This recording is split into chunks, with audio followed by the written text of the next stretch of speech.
Welcome back, Trash and Talk. I'm Wayne. This is Kurt. Hi. And we had a special guest come through today, Brian Hollywood Hughes from SeaView Jeep in Ocean County, New Jersey, Ocean Township. Go check him out. Listen to his story. He's not your typical salesman. Good guy. He's the unicorn. Yeah. And he also was a corrections officer. He was also in the New Jersey Reserves. So check it out. I hope you enjoy it. Let's talk trash. Peace.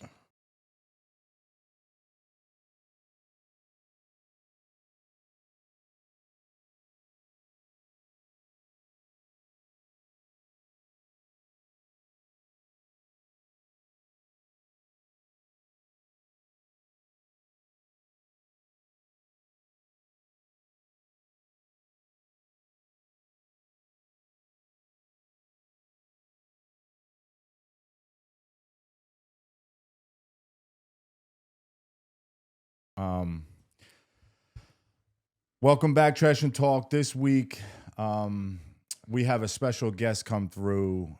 He is, and I should say was, in the National Guard in New Jersey. He also was a corrections officer, and now he's my car salesman. Brian Hughes. Welcome, Brian. Welcome to the podcast. Thank you for having me, guys. Welcome, Brian. How you been, man? Very good. Very good. How's everything? All's good, man. All's good. And thank you for coming. I told you before this that, people gave me some shit saying that it's not a blue-collar job. But honestly, to me, anybody that hustles... That's why I wore this shirt. Blue-collar, here he is. No, but anything that you have to hustle to make your money, to me, and you're not pushing a pencil legit like your whole time, Yeah. you're blue-collar. Yeah. Sure. That's always what I looked at. Like, I see you at work. I've seen other guys. Like, you're hustling to make that sale and hustling to make the money. But so to start it off, where were you born and raised? I was born in South Amboy. Okay. And I grew up in that area. And then Howell was pretty much where I grew up in my childhood. It's where I went to like school and stuff like that. Nice. So You you're a still travel South back there? What's that? You still go back to South Amboy? No. I was there have friends that live I there. probably moved out of there. I was like 2-3 years old when I moved out of there. I got friends that live over there. I was one of the last babies born in the hospital there. That's what I remember. Really? 76. Really? That's what they told me. I guess I'd have to Google it now to find out. But What year was that? 1976. Wow, I was 4 years old. Yeah. Man, I'm fucking old, Brian. So you went down the shore now. So now you're a Jersey Shore, Yep. Kid growing up. Did you do the Jersey Shore like scene and all that shit like growing up? Like the surfing and all that? Oh, yeah. I did all the partying? bar stuff. Yeah. That was Yeah. all part of it. You go out to Jersey Shore, the DJs and all that kind of stuff. Did you hate us? What's that? Did you hate us from Staten Island? Nah, I wasn't. I always just a laugh. Benny? What's funny? The Bennies. That's great. Benny, go Well, my home. father was a Port Authority cop for years, and he was in Okay. and my grandfather was too. But my dad worked in Staten Island for most of his career, Okay. so it was like I've always had like a connection to that area too. that's So good it's, stuff. He worked on the outer bridge, I'm guessing. Yeah, that was Staten Island Bridges was pretty much where he worked most of his career. Nice. Yeah. That's good stuff. I like that. Nice. Good stuff. Not a Benny hater. How long did you serve National Guard? So I was in the National Guard. I was 3 years active, and then your 5 years it was in an inactive reserve. So it was a 3x5 contract that I had. And can you go back to that? Or I guess you always could. I guess to a certain age, I think they would like let you Howie go. did that, right? Like, didn't he go back and kept going? There's people that have done that to stay in it like for full time, like to make a career out of it. You could make a career out of it if you did it. Okay. No, so I don't know. All right. I've heard of the National Guard, especially now. Yeah. With, they're Yeah, all now over you the see it place. all over the place. Yeah, exactly. So every state has a National Guard. Yep. So it basically what happens when you join it, you're going into the Army. So you're joining the military, and you're going to go to basic training, right? So you go to basic training with everybody else that's in the military, like if they're regular Army, wherever they're going to be going, if they're in the Army Reserves or the National Guard. So went to Fort Jackson, South Carolina, and then you go to your school wherever you're going to learn your trade. So you have your advanced individual training. So that's when I went to Fort Lee, Virginia. So right after basic, then you go there and train. We did some training at other places or, in that area at Fort Pickett, different things. And then from there, you come back to New Jersey. So you have a duty station. So you're going to be at a certain, originally I was in Toms River. It was a field artillery unit. And then that unit disbanded, and then I moved to C.E.R.T. So I was actually at C.E.R.T. Like we're on the beach in C.E.R.T. There's a base there. So that was my unit that I was nice. attached to. So we were there I did the rest of my time there. It's a nice place to be stationed.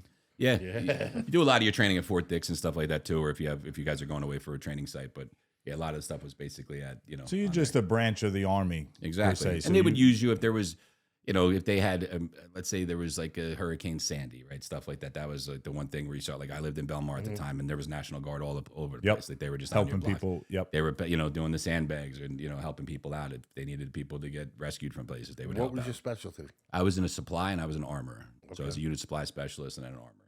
So you would say it's more of like a home. I'm just putting it as in like to make it simple, like a kind of home army where Yeah. you're not going overseas. They call you the weekend warrior because you're going to go. So on the weekend, Yeah. you're one weekend a month, you would go do your training, your Friday, Saturday, Sunday.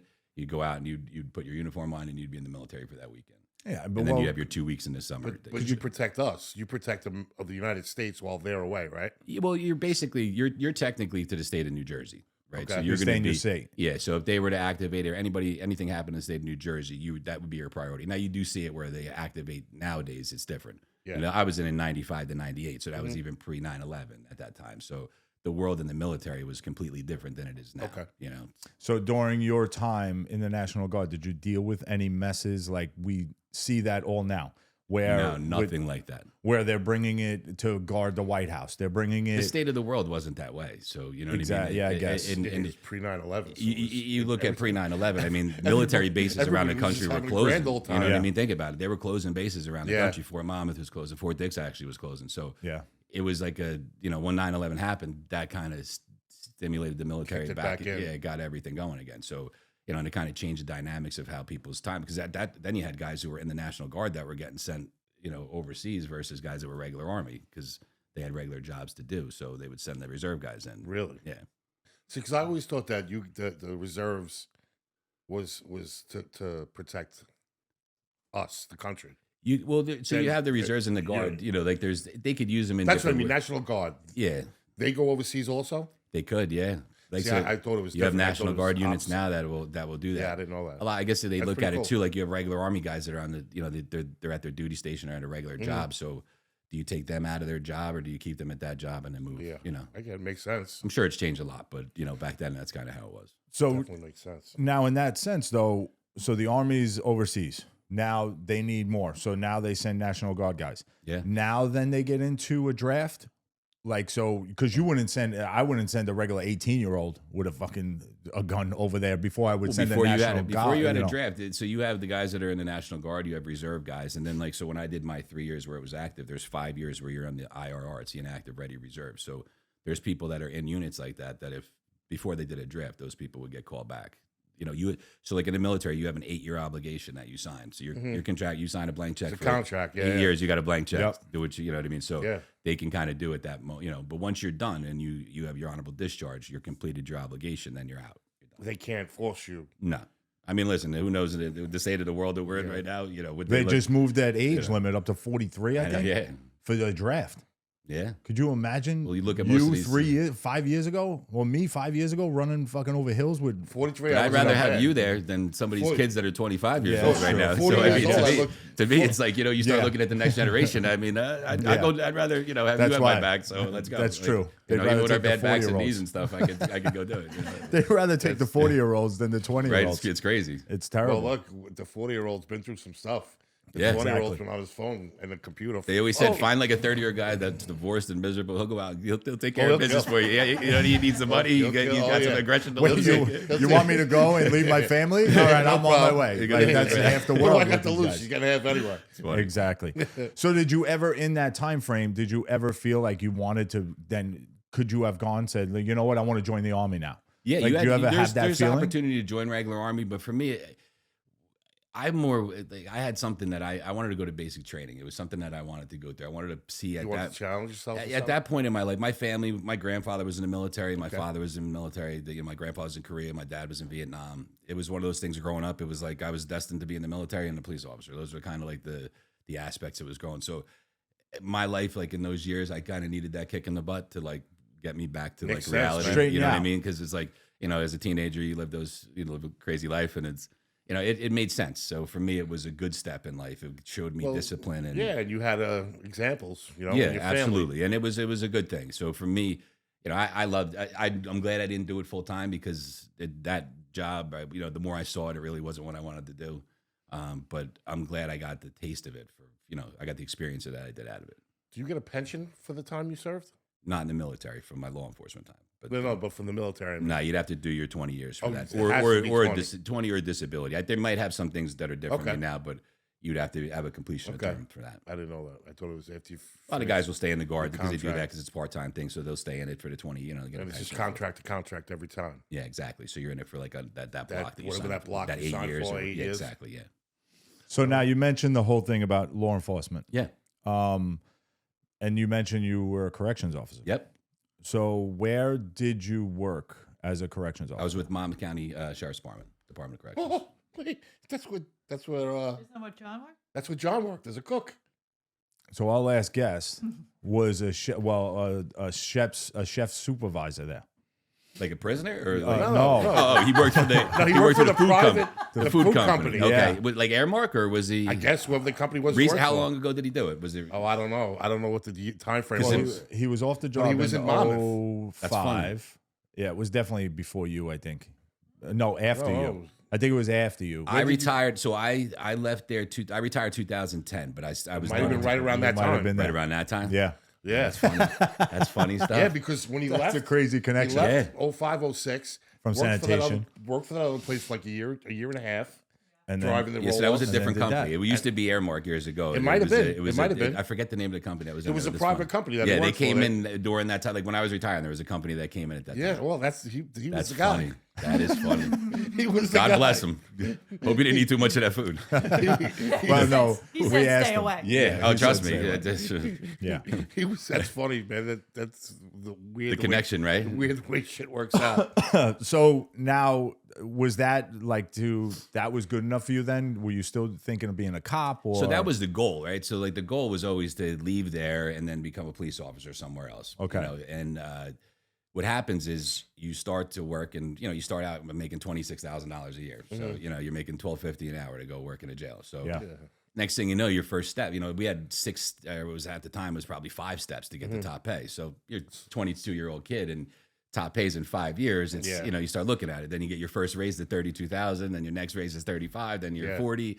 So what The happens big is ones at the end, right? yeah, so That's how it was with you us. start making a certain amount of money, and if you don't get a job somewhere in a certain amount of time, you start looking at it like, all right, I'm going to leave here, and I'm going to lose. Like I'm going to go back to step one. Like, Yeah, you know what I mean? exactly. So Yeah. you start thinking that, and it was at the time, at the time it was the mindset. But if I look back at it now, there's a lot of different things that I could have done. You know what I mean? I could have pushed in certain directions, but you also get to a point where you're doing certain things there. I was going to at the time I got engaged, so I was getting married. So it's like, I'm not trying to go backwards in my money. Yeah. I'm trying to make more money. So Yeah. it was, Yeah.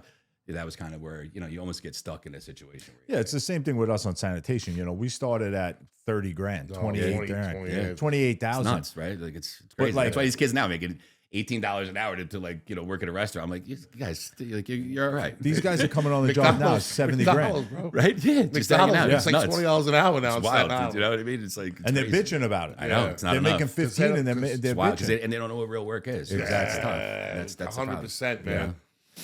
No, These kids definitely don't know not. what it's like to hustle. But we and did they the don't same break your thing. ass. So you start, like you say, and it's kind of the same thing with us with when you take other higher positions like supervisors and Yeah, stuff. absolutely. So That should take big jumps. you're there. going to Yeah. get all the way to top pay. So just say you're 70 something when our top pay was there. Now it's over 100. Yeah. Is your basic Yeah. top pay without your truck money, all that nonsense, and overtime. But then now you get the call to be a supervisor. And now you drop back Yeah. down, and a lot of guys can't take that hit. Like they Yep. say, it's the same kind of setup. My father Yeah. said that with the Port Authority. He was one of the most senior guys there. He had 32 years, and he just it got to a point where he could, you get the come and go as you please. You get the, do you want the more responsibility, the more money, or do you want Exactly. to, are you comfortable? But you're going to take a pay cut at first. yeah, at first. Because, like with us, if you were at, say, top pay as a garbage man, truck money, all the benefits, of all overtime the and stuff like overtime that. Yeah. then all of a sudden you take a job as a supervisor, the truck money's gone, right? You're not getting paid to pick up garbage, and the overtime might not be as heavy. So you just basically took a pay cut. Now you Yeah, got to right. retake. Of course, It looks good on paper. when you get but to the it's- top pay of the supervisor spot, yeah, it's definitely more money. and retirement But wise, it makes if you have a sense, wife you and know? Yeah. kids, and you pay for cat to school, whatever you're doing, and all of a sudden, like Sal, it happened to Sal, Wow. took a pay cut. That's Yeah, a you big, dropped down that's a drastically. big, Yeah. big. It's hard to do that. It's hard to go backwards in money Because you got to know what I mean? sacrifice for Yeah, another 5 years now to Yeah. get to that top pay. It's true. 5 years is a long way. Oh, So what? Now we spoke about the training for the National Guard. What kind of training now do you go through to be a corrections officer? So with corrections officer, you're going to go to the police academy. They have the- Well, real quick too, before I get to that, do you have to take a test Yes. to become a corrections officer? Yeah, so you're going to take the civil service test, right? So, Okay. So you take a civil service test. Just like in most of the police departments in the area, you're either going to be on a chief's test or where you're the chief of the police departments. They have an association where you're taking a test and they hire you off that list, or you're on a civil service list. So you're 18 years old, you can take the civil service test. And Okay. okay. So basically, when I was 18 years old, I took the civil service test. I had a bunch of police departments from all over New Jersey that would send you letters, but it's like, are you going to go work in Maple Shade Township, or am I going to go to North Wildwood or something like that? Yeah, Like, yeah, yeah. Those areas, like you're a kid, you're living at home, like how far are you going to go? So you take the test and then you get put on a list, right? So that list is going to have the number 1 guy to the number 1,000 guy. So how they and work it's statewide. is statewide, yeah. But it's going to go. It is going to go by like your county or like a certain town if you're living in a certain town. Okay. I mean, like at the time I was in Freehold Borough, so like I would be on their list for that. That's how that would work. So you take that test, and then basically they'll call you off that list. They're going to call in X amount of. They need to hire 20 people. They're going to call in 50 people to interview, and then from there they're going to go through the process of interviewing everybody. You good? Yeah, just a little closer. Go ahead. Yeah, so after that, you go through an interview process. So you're gonna get called in. You're gonna have a in-person interview. You're gonna go for a medical. You're gonna go for psychological. So you go through all that process, and then from that, if you pass all that stuff, then you'll get hired. And then from there, you're gonna go to the police academy after that. Yeah, because I think my neighbor's daughter went through that. Okay. Where she was working down like Point Pleasant originally. Okay, so that's like a class. So basically, that's like a class 1. They'll have special police officers in the summertime. Yeah, so she got down there and she was trying to get here, and now she is back in Marlboro. But Nice. it's like because she was on that list. Yeah. So they pluck you and put you wherever. And they can, know, like you if they said. they see you, if you got your class 1 certification, a lot of these kids, and they stuck through it, and they could tell you're a good person, good character. And a lot of these guys will get their class 2 certification. That's when they carry a gun, but they're still part time. If they see that in the town, they like hiring those people too because they're already trained. You know what I mean? So it's, Yeah, they've lived in the area. So what kind of now training do you go through to work in work in a jail? Did they throw things at you? Well, yeah, they do. No, in training. all over the place. What is the training besides? So you're going to. So when I got hired, believe it or not, when I got hired, when I hired, right? but so when our years in '99, when I got hired there, we we got hired, right? And you passed all that stuff, and I went and got my uniforms. They give you your badge. Then they go to a training class, and we were in the training facility of the jail. And next thing you know, they put us on the floor without going to the academy because there wasn't an academy class ready. So I technically worked for about 6 months doing the job. Thrown right into it. That- Thrown weren't into trained it. for. Yeah, like throwing right into it. Like I had a field training officer for a little bit, and the next thing you know, they hand you a big ring of keys, and they say, "All right, this is you got 66 inmates in the wing." And that prison you were in, that was Monmouth. Monmouth County, yeah. It's not a like high level prison. It's a right? maximum, but people don't believe it. Monmouth County is a maximum security facility. Like there's, when I was in it, there's 50 people that could be in there for murder back in the day. You wouldn't even know that murders happened around here. You know what I mean? It's wild. Like, Really? There's a lot of people. We also had contracts with immigration. So we held probably 200 immigration inmates in there. We had a federal contract in there. So they had federal inmates that would be housed in there. Really? And then you had state contracts. So we had, there was, at the time I was there was probably 1,400 inmates in there. There was cells where there was guys on the floor sleeping on boats. There'd be 2 in a bed, 1 in each bed and then 1 on the floor. It was like jam packed. I mean, it was piling them now. up. Now I think they might have 500 in there. Now the one There's that's probably housed more in officers Olypians. there than prisoners at times. I mean, it's wild how they release people now. Now you had a probation period. Like for how long was your probation? Yeah, so you're on probation for a year. I don't know how it is now, but I think it was a year after we graduated the academy. And what would get you fired?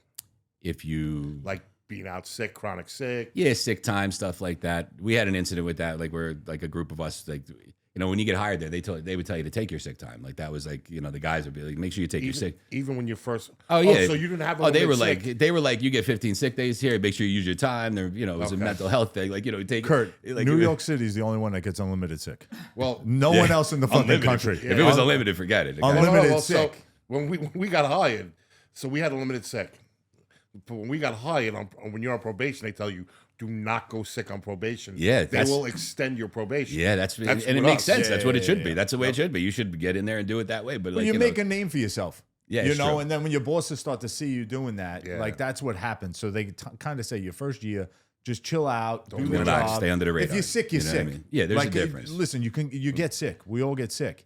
But they're like, if you can make it to work, you're coughing, your sneezes, make it to work. Don't be stupid because you're going to have a boss that's going to notice, hey, this kid Owen, this kid Getz is constantly going sick. What the hell's going on? And you have a lot of that there because you're working in that facility. So, I mean, you're working. You're more prone to get sick there than anyway. You're around people all day, absolutely. all day long. We were around garbage.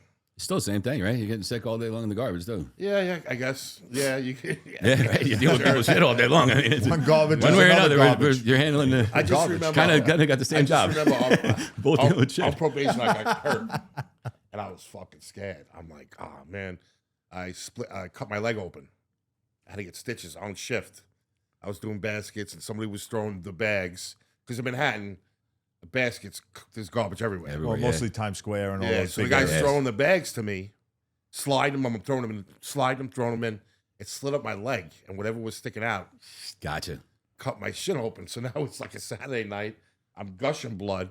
We're driving to the hospital on 7th Avenue to St. Vincent's.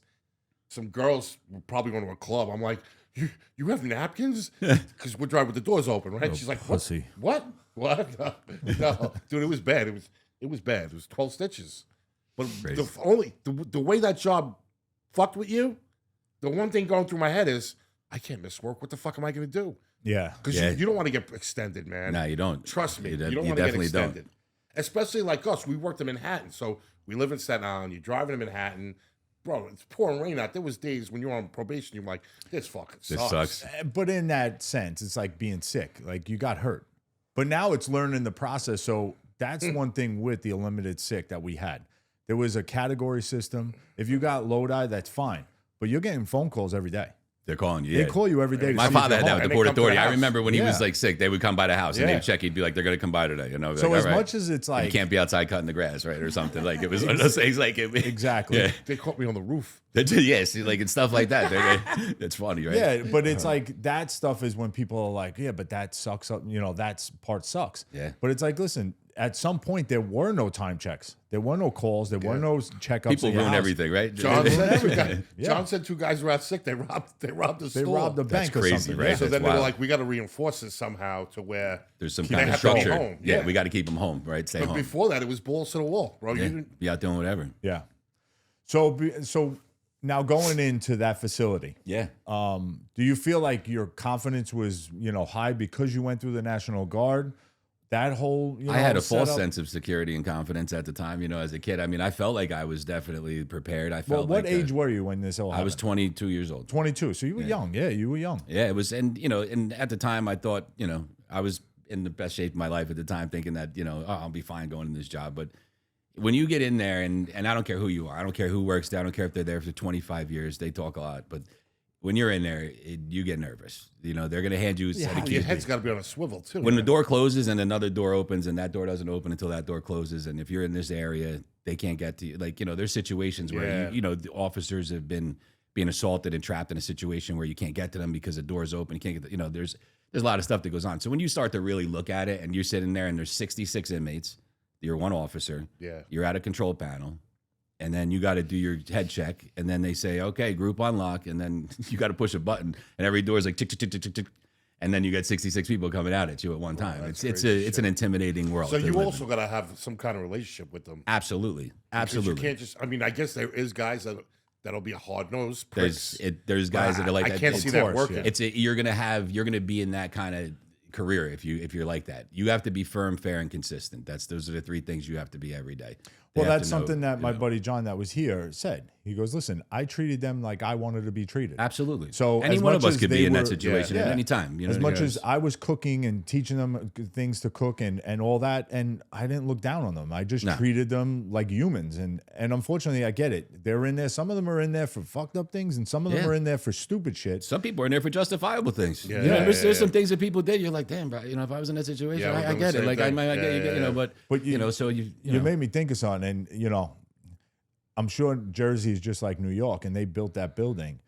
I got fucked up doors in my house. yeah. Like that'll make me petrified. It's When you don't hear that 66 clink, and now you're like, wait, last door on the left didn't lock. yeah, Where is that motherfucker? yeah. You know, because I'm sure. People play games, That you know, shit and happens. the inmates will play games too. You know what I mean? So it's Yeah. like, you know, they're there all they're day long. So testing they're, you, they're right? play fiends. So they're In they're all looking reality, at- they're testing you. yeah, They're all day, seeing what they could get away with. all day long. They're trying to figure out. They're looking for an angle. You know what I mean? So they're looking. They know when you're having a bad day. They know if you're fighting with your wife or your kids Yeah, are yeah, acting. yeah. They could see it. People how we sit there all day long. Your job is to read their body language all Yeah. day long. You know, I could watch a whole group of people and pick out what's happening without even saying anything. You know, Yeah. just by. So they do the same thing to us. They look at Because you. what else do they have? Yeah, and they know me more. They know who I am more than I know. I got 66 people. They know that they More can come about to this you. for Yeah. to try to ask something. So it's So let me ask you a question.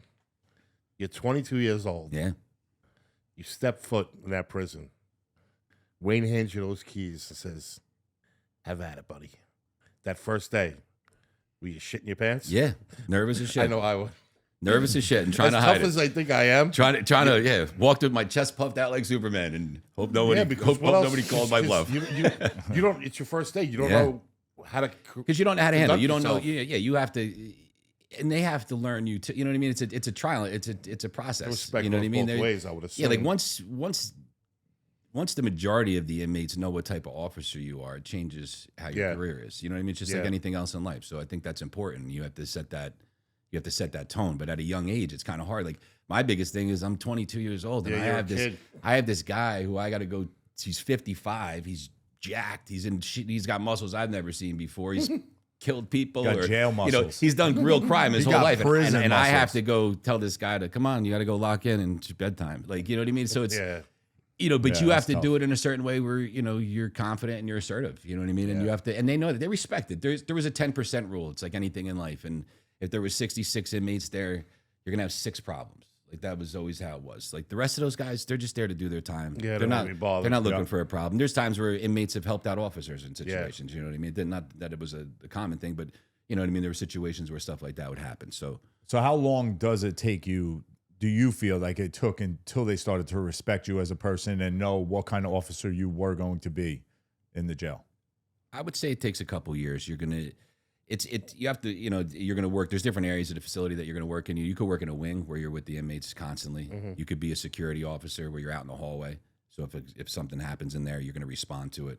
You could be a rover. At the time it's a little different now, but they had a guy that worked in between the 2 pods because there would be like A1 and A2. So there was like 2 officers here, 2 in here, and a guy in between, right? So he would break those guys. Okay. So you might have that post. Most of my career, I worked in the intake area. It was a booking procedure. So like when a prisoner comes off the street, you get to deal with that person. So you're going to process them in. Ooh, so that's You're a gonna, bunch of spread the butt cheeks and all yeah, that all stuff. that kind of stuff. Yeah, You would've loved that, Kurt. Unfortunately, yeah. Imagine if I was in jail Yeah. and when I had the thing on my ass. I could imagine Oh, you you. would have fainted, bro. You see some crazy shit. That's You why would've I can tell you fainted, right bro. now. Like it's my it's ass not, looks like a it's lot. roadmap from my surgery. It's like fucking lines. It's crazy. So now I've seen movies like the whole fire hose, like that shit's all legit. What do Like you they're mean? washing these guys down. No, fucking before no, they we don't. come Do in. it. So in fucking there when checking you their come in holes. when you come in off the street, once they're medically cleared, you would search them and making sure they have nothing on them because you believe it or not, these guys have weapons on them. They're in a cop car the whole time and they come there and they have something on them. So it's Yeah, like like that a happens a fucking- lot. on them or in them. In them and on them. I've seen them Razor both. blade in that lip, man. I've seen it. I've seen I'm it not all. talking Like about the it's fucking lip, Kurt. no, yeah, they're yeah. Do They they get put a like razor- X-rayed? You X-ray them? I don't See if know there's anymore. anything in them? We didn't do it back then, but I mean, there was especially females. If they knew they were coming into prison, they were like Well, they got an extra hole. they do. That's like a my briefcase. God. And let me tell you something. God. You'd be surprised. You'd be really surprised on what people try and bring in there. I mean, you know, And what you- they'll How put many, in you know there. how many Oh, gangsters had women smuggling yeah, it's- pepperoni for them? Yeah, it's For their Sunday dinner. Go get me women- a super you would size. say- Make it hot. the women would bring in Michelle's got the lipstick. super They would size. want lipstick and makeup and shit. Like it was crazy. Really? Like you would find weird stuff that they tried bringing in. You know, Wow, look that's pretty. crazy. You'd That find always look tennis pretty. balls. You'd find tennis balls all around because they people like would go on the outside of jail and fill a tennis ball with drugs and try to hit them over the wall and get them into Oh the yard. shit! I just seen that in a TV show. Yeah, it was wild. You'd find batteries. They would put like the battery packs and they would try like in the yard. They would try and throw them For from one cell yard to the phones? next. Well, different shit. If they were just whatever they're trying Trying to to move, pass whatever stuff. they're trying Yeah, to yeah. pass, whatever they're trying to get moved along. That's crazy. It was nuts. They're in there. It's their Fucking world. tennis balls But flying over the and fence. in all reality, as long as they have to do in there, they're gonna come up with a way they're gonna Absolutely, communicate. they know that place more than anybody. They Yeah, exactly. they do hand signals and they call it skywriting, and they'll talk in between the yards, and they have a whole communication. I mean, they're having full conversation. You could tell when they're mad at each other, like they're happy, if they're falling in love. Like it's like what is going on? Falling in love. It's like you're Hey, looking at that's it like us. Yeah. All right, watch it's yourself. nuts. So, have you ever had a major issue with an inmate? Yeah, a bunch in there. You know, a lot of Yeah. yeah, it's one of those jobs that unfortunately you're going to have a lot of things happen. There's typically you're involved in a lot of inmates are fighting, and then you're going to be responding to breaking up a situation. And when that happens, when two people are fighting, Yeah, and, you're in the middle now. and they don't know when you're coming to break this fight up, if it's another gang member, somebody trying to jump in a fight. So Yep. a lot of things stem from that. Like you're trying to go in and break something up. You jump in right away as soon as you see it. A lot of times, Eyes on if it, then you it's so, go like a in. lot of times, like in those years, you had a panic button on your radio, and if you were in trouble, you'd hit your panic button, and they would call it. There was different codes. You have a code 33 means the officer needs assistance. If you heard that, wherever you were, you dropped it. You ran. Like it would be like the hallways of that place would be rumbling with people trying to respond to a Yeah. situation. A lot of guys got hurt too because guys would be running in the hallways, and it was crazy. But if inmates were fighting, it was a different code, and then some people would respond differently to it. But you'd have 15 guys come running through, and then two guys are fighting. You go to grab this one, grab that one, separate, try to put all the other guys. Sometimes it's like guys are coming in to put everybody in their cells to make less people out. Yeah. Yeah. If these guys are fighting, they could beat the shit out of each other. I mean, that's going to happen. Fucking But, chaos, man. but it's nuts. Like what I mean. Inmates running There's the times inside. where 'cause you really have to. we've You have to all- be calm in the chaos in that job. You have to be. You We've can't. all You can't react been- to stuff. In a fight, and when people are trying to break you up, Yeah. you're not like, hold on. Yeah. Oh, this guy's the good guy. Yeah, He's just exactly. here to help me right Oh wait, now. your Yeah. friend's hitting me now. No. Like you're not paying attention. You're just seeing arms, Arms, yeah, like just anything Yeah, like that. absolutely. So you don't know who it is. And those So guys look for those moments too, because they'll take a cheap shot too if they can get something. Oh, sorry, I didn't mean especially that. on an You know what I mean? officer, Like, I'm yeah, it's one of sure. those. There's people that they're looking That's for. crazy shit. Yeah. yeah.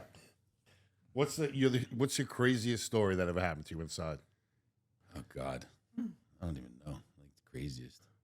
We had we were working in like an ad seg unit. It's like it's basically where the prisoners that go when they're bad and then they get put in the jail, like the hole, I guess you'd call it. Yeah. Right. So we had an area where like there was 2 floors, and so like they would be out floor at a time. Like this Okay. was these guys had a little bit. Sometimes it's one person out at a time, but this was like they'd be at the floor. So the 2 guys were fighting in a cell downstairs on the like lower tier, and we came running in to break up the fight, and then it turned into like us fighting with these guys. And we're in a cell. Your cell's small, you know what I mean? So you go in and a guy's fighting a guy, and this guy was hitting him on the bed. So I came behind him, and next thing you know, this guy runs me back, and like I don't realize the wall's right here. You know what I mean? Yeah. So now I'm getting ran back into the wall, and I turned to run him, like get him out of the cell. And as I'm running him, this guy, like there was a microwave on the wall, and he ran up the wall. Like so, I'm running. I was ready. Jackie Chan? I was trying to like put him into the wall, like Yeah, like yeah, they, you So know, he just was get him. Chinese. Yeah, he went up the wall and like came around, and I came back like this, like I mean to the ground, like with the guy, like I was gonna flip over me. And, Yeah. now it's like a whole little tussle like that. So, like there's little things like that have That's gone crazy on. But it's shit. like, you know what I mean? Yeah. So it's Yeah, the close corners, it can't be very comforting to an nah, officer to go into it's that not, cell. and you don't know what's in there too. You're You don't know what they have. You're kind of now there's guys that they have different stuff. They wear like shank-proof vests and stuff like that. There's like officers have. We started getting that stuff towards the end of my career there, but it's different now. So how long were you a corrections officer? So I was And- there for 11, Go ahead. 11 Go ahead. just over 11 years. All right. So are there different avenues within the corrections officers, or is it just the jails? Like, are there other parts that you can be with? Yeah, so we had that was like we had the C.E.R.T team, which was a correctional emergency response team, which was a team of guys and girls that would train. You would use those in you were doing cell extractions if there was ever a riot or something like that. That's a team that would get suited up in full gear, like full riot gear, and go in and handle certain situations. We had a dive team for the county, which was it was a search and recovery team. So it wasn't something that was going to be saving somebody if they were in the water. It was more if something had happened, they would call us to go out, and if there was a weapon in the water, it was something like that. They're chasing somebody and a gun came out the window. Okay. There's a body in the water or something like that. You would get activated for that. So those are two different things that they had that were there that were a part of it. We also there was a lot of different training they had during the time too. So like you can go, there was training classes you constantly could take. So now does that move up your like pay scale, or you still work for the jail? You're still working. You're at your step. So whatever step you're at, the other stuff that you're doing is just what's part of your day. So it's like an added part. Yeah. So like so in the one different detail. And the one aspect of it is like that's you're what working in the it's jail. If you had an opportunity to go join the C.E.R.T team or go join the dive team or something, well, that's just days you don't have to be in the jail. Yeah, you know what I do mean? the So dive it's team, like bro. you know what I mean. So it's Sign like me you know what I up. mean. So yeah. So it was one of those things too. You almost like if you didn't have to be in there doing it, no one wants to go sit in a wing all day long. No. You know what I mean? I was fortunate enough that I didn't have to do it on a regular basis like that. But it's if there was opportunities like that, you wanted to get out. Plus, it was like you got to be out and train with other people, Yeah. and just a camaraderie, meeting guys and stuff like that. So you did the dive team? Yeah, I was on the dive team. I was on the long C.E.R.T did you do team. that for? I was on the C.E.R.T team for about 2-3 years, and then dive team for about 4 years. Wow, cool. You ever dive for something good? You ever have to go find something? We had the first dive call we got was that I was on, where it was like an active call, was at where the River Rock is. Used to be like Peterson's and Point like Brielle and Bricktown. Yeah. Right there. It's like I think it's like the 9/11 Memorial Bridge. I think they were like making it at the time. They were building that bridge, and they had a barge that these guys were on. I think it was like a crane that was on it, and it flipped over, and the two guys on it went under. Ooh. So that was one of the first calls that we went on. As like a Which team. is crazy that. So you're on the diving team, but you're for corrections. Yeah. So we had a guy. One of the guys that worked with us was really qualified scuba diver. He did it constantly. Military guy. Very highly trained, and he got the dive team together. It was a very small thing when it first started. That's unbelievable. when you look at it, I mean, at one point there was just a couple of guys that had PADI certifications that could scuba dive that would get called, and they would attach to different teams, and then the team got built. He built this team up, so it got to a point where we wound up getting we had like 4 boats that we would use for stuff. We would do training, different times out at like Manasquan Reservoir and Belmore, out in like the Shark River, the area like that. Yeah, I think just because we're from New York, so we have a different view of sheriffs. Like sheriffs to us, like, were people who would go out and like repossess cars. Yeah. Serve people, like repossess home, like stuff like that. Yeah. That was New York sheriffs. Sheriffs, like when you squatters and stuff like that. Yeah, like sheriffs in other states are law enforcement. Yeah. Like they're full blown. It's Like you look at the Monmouth County Sheriff's Department. You have the law enforcement division, the correctional division, communications division. I mean, so there's all different yeah, divisions. they're of it. all under there. It's all They all fall under that umbrella. all fall under that umbrella. Yeah, they work in different I never knew departments. that, man. There's different That's pretty cool. supervisors and stuff like that handle the stuff. But yeah, there's Our sheriffs were taking workers' vehicles if they didn't have licenses. Yeah. And they were working on houses. There's that, there's guys that do like they do warrants and stuff like that, child support. You'll see like there's units that do stuff like that too. But for the Monmouth County now is a completely different than when I worked there. I mean, they're everywhere. You see them all over the place. There's vehicles that are responding to the pulling cars over, or helping people out, traffic stops. I see them doing road jobs a lot now. So it's grown a lot. Now, what's it like working? Because we've seen it in movies. Yeah. What's it like working for a warden? Like what kind of guy is that? Because I'm sure you've met him. I'm sure Politician. I mean, most of the time. It's appointed, right? Yeah. Yeah, it's really. We actually had I forget his name. He was actually the one from Rikers that came down. What was his name?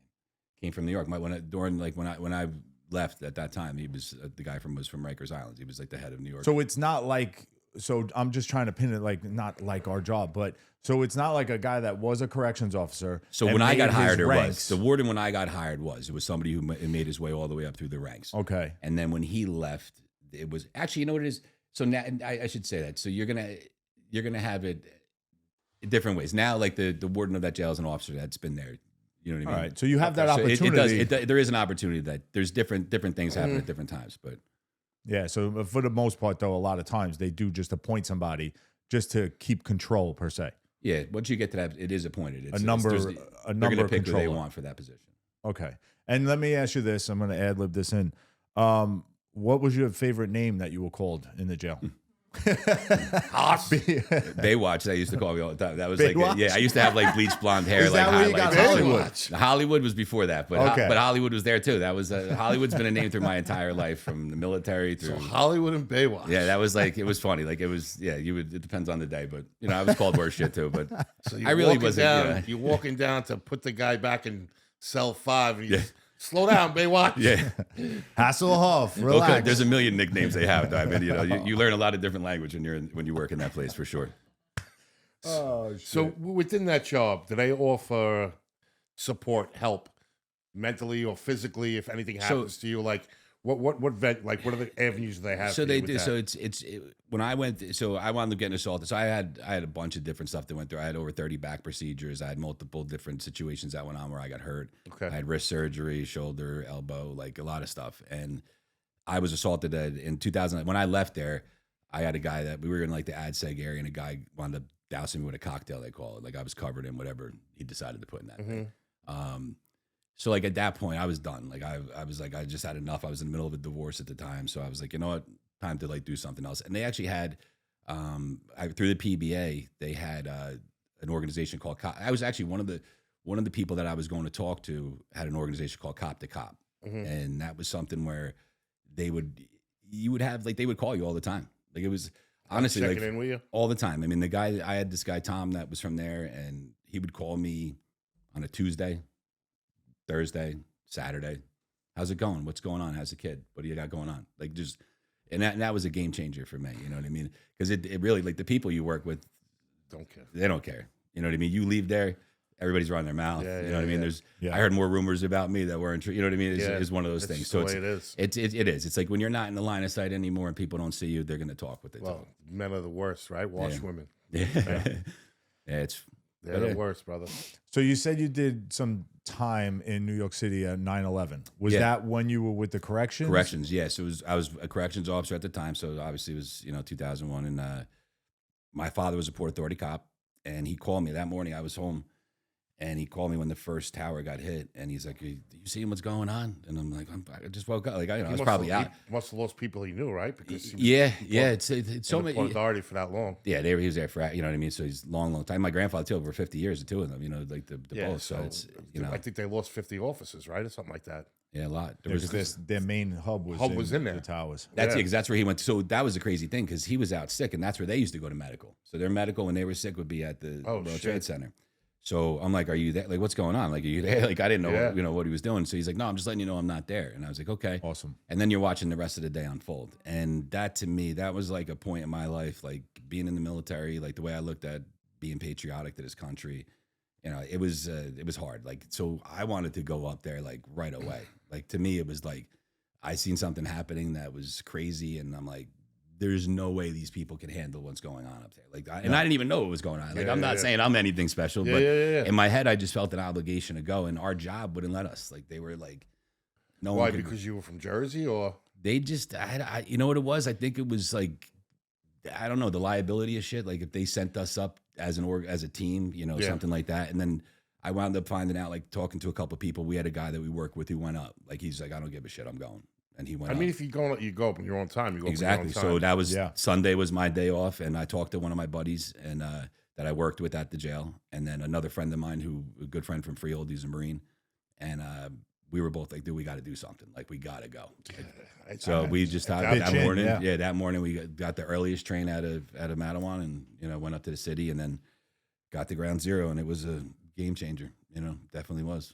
Yeah. What was your reaction when you first got there? Just shocked. I was a kid. I mean, like I said, my dad was a Port Authority cop. I've been to the World Trade Center a bunch of times as a kid. That was always obviously a focal point of the skyline, and it was just gone. Like, it was just a smoldering hole. I just. It was just bad. Everybody was saying how eerie it was to be up on it. You just smelled death. Like, you smelled death. Yeah. Like, that smell will never get out of my nose, like, from that day. Yeah, I worked up on the west side. I don't know where I worked, like a month after. And we drove through. We went over the Brooklyn Bridge and drove through, and just to get up to the west side. And it was disgusting. This smell. It's crazy. It was like, it was just on top of it. So I'll never forget my father coming home from work. My father worked security for the stock market. Okay. And I remember he would come home at night. My mother would call me. She'd be like, "Your father's fucking yellow." like whatever was in the air. Because he was there that day. Yeah. He was there after that. Yeah. And he was like a manager, I guess, whatever. So he had to walk around to all their buildings and stuff like that. So like the coats and everything was covered in this orangey yellow soot. It was weird, man. And we're talking weeks after. Well, yeah, the sanitation guys are actually the ones that helped us a lot, because when we got there, we had nothing. Like we went there with like just our hands and our clothes, and then we got there, and this guy came over to me, and he's like, "Yo, my man." He's like, "Get that little bullshit mask off your face." He's like, "Come over here." And then he gave us like real gloves. He gave us like the sanitation gloves. There was a lot of places to go to get boots. They were giving boots, gloves, masks, all that stuff. Yeah, because when we got there, it was on Sunday. They made us like check in. We had to go to an actual check in. Like they gave us like badges, like the infrastructure badges on what we were allowed to be in. So there was like red or blue, green. They had like different ones of like, so they logged certain areas because they wanted to know. Listen, you're gonna go. I got 50 people in this area, and if only 40 come back, we're missing 10 people because there was there was holes everywhere. You looked in the ground. It was like, did they ask you questions like what you qualified to handle? Or? Not really. When we went in there, we were like, listen, I told them, I said, listen, I was in the military. I worked the Sheriff's Department. I said, we're here to help. Yeah, you know what I mean? And they're like, go over here, give me your stuff. Like, let's go. Yeah, not many people did that though. A lot of people didn't do that. All right, so what's this stuff with the Special Olympics you did? Yeah, so we working with the Sheriff's Department. Okay. Basically, you have the every year they do the torch run, which is a Special Olympics torch run. Yeah. That's something that we would basically start in Lakewood. I want to say it starts, and then they would run from Lakewood all the way up to the Marlboro ShopRite, and then that's where it would stop there. And then it goes out to Trenton, where they have like a whole event for the Special Olympics. We also did events like the plane pool, where at Newark Airport it was almost like tug of war with a jet. Like you got a plane, and they would tie a rope to it, and then they weigh guys. So you get 15 of your baddest guys. They're gonna go weigh in, and then you weigh in at X amount of weight, and then can you pull the plane, right? And then there's a contest with all police departments. Against them, or just You're pulling the plane. You're going against. You're moving the plane. It's you and the plane. They take the brakes off the plane, and you got to pull the plane. No, I know. I thought you meant you were going That's my type against of the thing. Special Olympics people. No. You're going no, against raising other money. No, this is departments. all raising money. This is all raising money for the okay. Special Olympics. We weren't trying to cheat. Right? What do you mean? Like, No, he's what like, were you the looking fuck for a you medal doing? here? Like this is no. So it was all it was all a fundraiser, and it's a charity. I didn't know. So I'm just asking. there's different stuff that they do, and then they have the polar bear plunge, which is one of the other big events too. And then, My So son with has done that. That takes a lot of balls. it's nuts. Well, with the dive team, we would be the guys in the water during that. So like we would be in the water for all the drunks as they're coming around. Because all the high schools do that. Yeah. Oh, everybody. Like Nowadays they're doing it the all over. organizations that to raise money for stuff, Yep. they all do a polo plunge. It's great. Listen, go jump in that cold water. It's good for you. Listen, that. cold I plunge did is it supposed to be once. good, right? Right? Everybody says it. People pay to do it now, so it's free. It's the biggest thing. Yeah. Cold plunge. So how long did you guys do that? How long did you do that? Every year that I worked with every So year that every I was year here, was a I thing. I was involved with that, or like some type of golf outing that we had for like a type To raise of, money. To raise money. Yeah. All right, cool. I was always involved with stuff like that. That was something important to me. Did you have somebody in your family that was No, special needs or anything like that? You just wanted to be no, involved? yeah, just it was something I've always been involved with trying to help people out. You know what I mean? It was just something that I've always been the person that protected the people that were bullied. You know what I mean? It was just one of those You're a things. good man. So it was, I always, certain people need a little more attention in life. That's good No, stuff, that's man. awesome, man. All right, so now we're gonna get down to brass tacks and why right. Brian Hollywood How do you know Brian? was coming in. I met Brian a while ago. I'm probably like 7, 8, maybe 10 years. Just walking in, right? Just randomly Yeah. saw a car on an ad. Yeah. He Came caught your eye. in. He caught your eye. He's like, hey, Look at Hollywood. this guy. And I'll be honest, everybody hates shopping for cars. Hates shopping for cars. Hates it. I've been to so many of them, and the way they try to work with you, the way they try to work you, Yeah, it's a game. They play a game. it just always gets annoying to me. Yeah. And you were the first guy that I just walked in with, and you were like, "What do you got?" I'm like, "I don't want to spend more than this and that." And you worked it out. We worked it out, Yep. and it was just simple. And that's why It's how I it's said, supposed to be. It's supposed to be that way. Exactly. So, what exactly got you into selling cars now, after all the corrections? and So stuff? I was retired. I retired and I was done. And I didn't do anything for about 2 years because I went through a divorce and a career change all at the same time. So it was a tumultuous time. Yeah. But I moved to Belmar at the time. I was a block off the beach. And I said, I'm going to reinvent I myself. wish I had Belmar when I turned got into real Hollywood Reinvent Baywatch. myself. No, actually, it was just, it was more me Was that time. It because was really the corrections guys? Because they called you Baywatch. Did you like? Yeah, I gotta go. I got my red bathing suit, and I used to just jog down the beach. You know, it was one of those down things. the beach. I was hoping, for a movie scene. Blowing a whistle. I can't picture you at DJ's fist pumping. No, I wasn't a fist pumper. Definitely not a fist pumper. I was more for the women, not for the dancing. Yeah, it was a different world.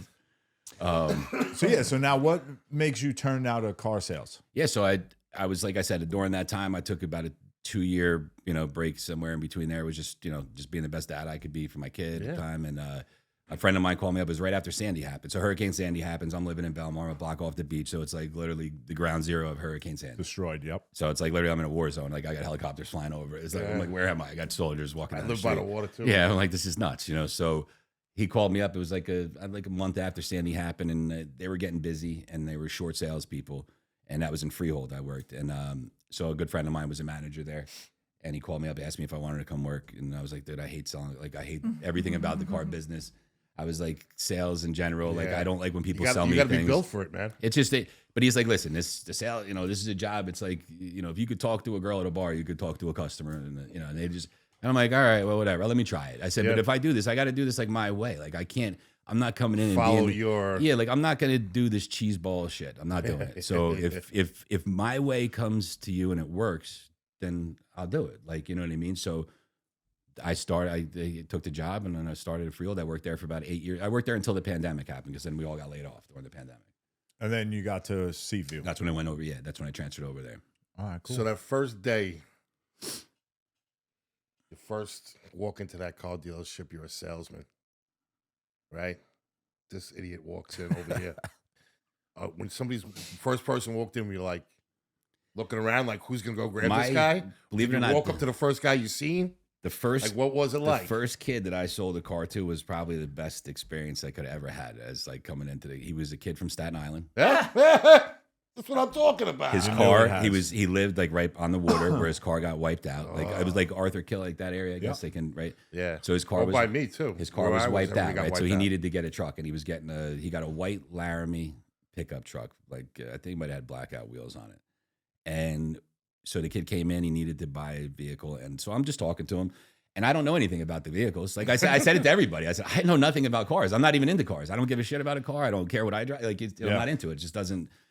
So I found that he was from Staten Island, and I'm like, yo, you ever go to the Black Garter? And we said, so then we started talking. Then I'm like, spent a lot of time. So then we started. We were joking around, and like that just became our topic. And then he's like, yo, you ever go to Hips? You ever go to Silo? You go to this place? And that. So we just started talking, and we were joking around about like go-go bars and regular bars and stuff. Like it was kind of fun. Yeah. Next thing you know, he's in the finance office. He's signing up, and then like this kid came out to the car, and when he gets out to the car, like I hit the remote start. He's like, "This car's a remote start." Like I didn't know. I didn't even talk about the car. Like we didn't talk. Nothing was about the car. So I saw how that experience went, and I said, "Wow." I said, "I don't even need to know anything about the car." Just be myself. I could be myself. I could learn the customer what they need, and because it's really that's what it's not about. What they want. Everybody thinks it's about selling something. Like the old car salesmen were like about selling you something that you really didn't need, or like that wasn't. I'm not trying to sell you anything. Yeah. Like I try and help people make a right decision. You know, like it's. Yeah. And I'm not. I don't go there and try and find the car that I can make the most money on and be like, I'm going to take this customer and I want to put them in that. I don't put people in anything. Yeah. I find out what you need and then show you what makes sense to you. And if that becomes a deal, it becomes a deal. The money has to make sense. The car has to make sense. You know what I mean? But it's really about helping people. You know, when you get into selling things, like selling things, that's to me like scumbag stuff. Like I never been into that world. So how long did it take you to get comfortable, you feel? Kind of right away. I mean, I kind of just stepped right into it, and right off the bat, it was just, So right after that first sale, you felt comfortable. My first month in the car business, I probably sold 15 something cars. Like it was a lot. Like I was like, wow. But it was right after Sandy, so it was like it was necessary. There was like every customer's like, I lost the car. I'm getting a check. It's more than I'm like, all right. They're just signing. They're like, all right. I'm like, I'm thinking I'm good, but it was just. It was probably the best case scenario. It was because in the car business, it's tough. Like if you start in a car business, and let's say you come in the winter, like our Januaries are rough. Like if you don't prepare properly, like you're not going to have customers. So. If you started then and you were looking to make money, you're not going to have an opportunity. Sometimes it's about opportunity. If I have enough opportunities, it's great, right? But if no one walks through the door, you could try and. I have social media and stuff that I try to bring people in, but it's a lot. That's what I was just going to ask you that. So I follow this guy's funny. He walks around the dealership. It's in Ontario. It's in Canada. It's on TikTok. got a lot of followers. Yeah. You know what I mean? So well, basically, it's the car dealership and everybody that works in it. First, he walks around. The guy walks around. His name's Paul or whatever, and he's like, he'll sing a lyric to a rap song. Yep. Right, and then They got to finish it. You got to finish it, right?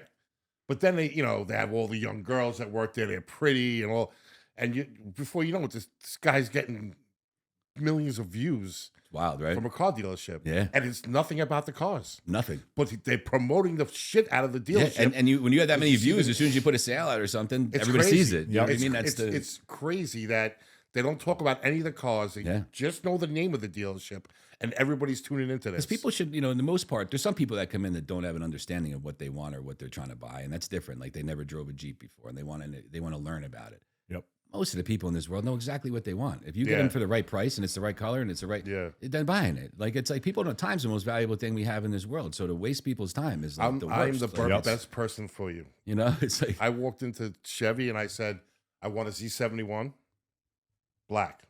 Right? That's all I want. V8. I want the big Z71 1500. I don't say no to the guy. It's my friend's girlfriend's father is the GM there, right? Yeah. Okay. Oh, I'll take care of it. All right, I call him up. Did you find a car yet? No, we're going to get one. He gets one, right? I go, oh, great.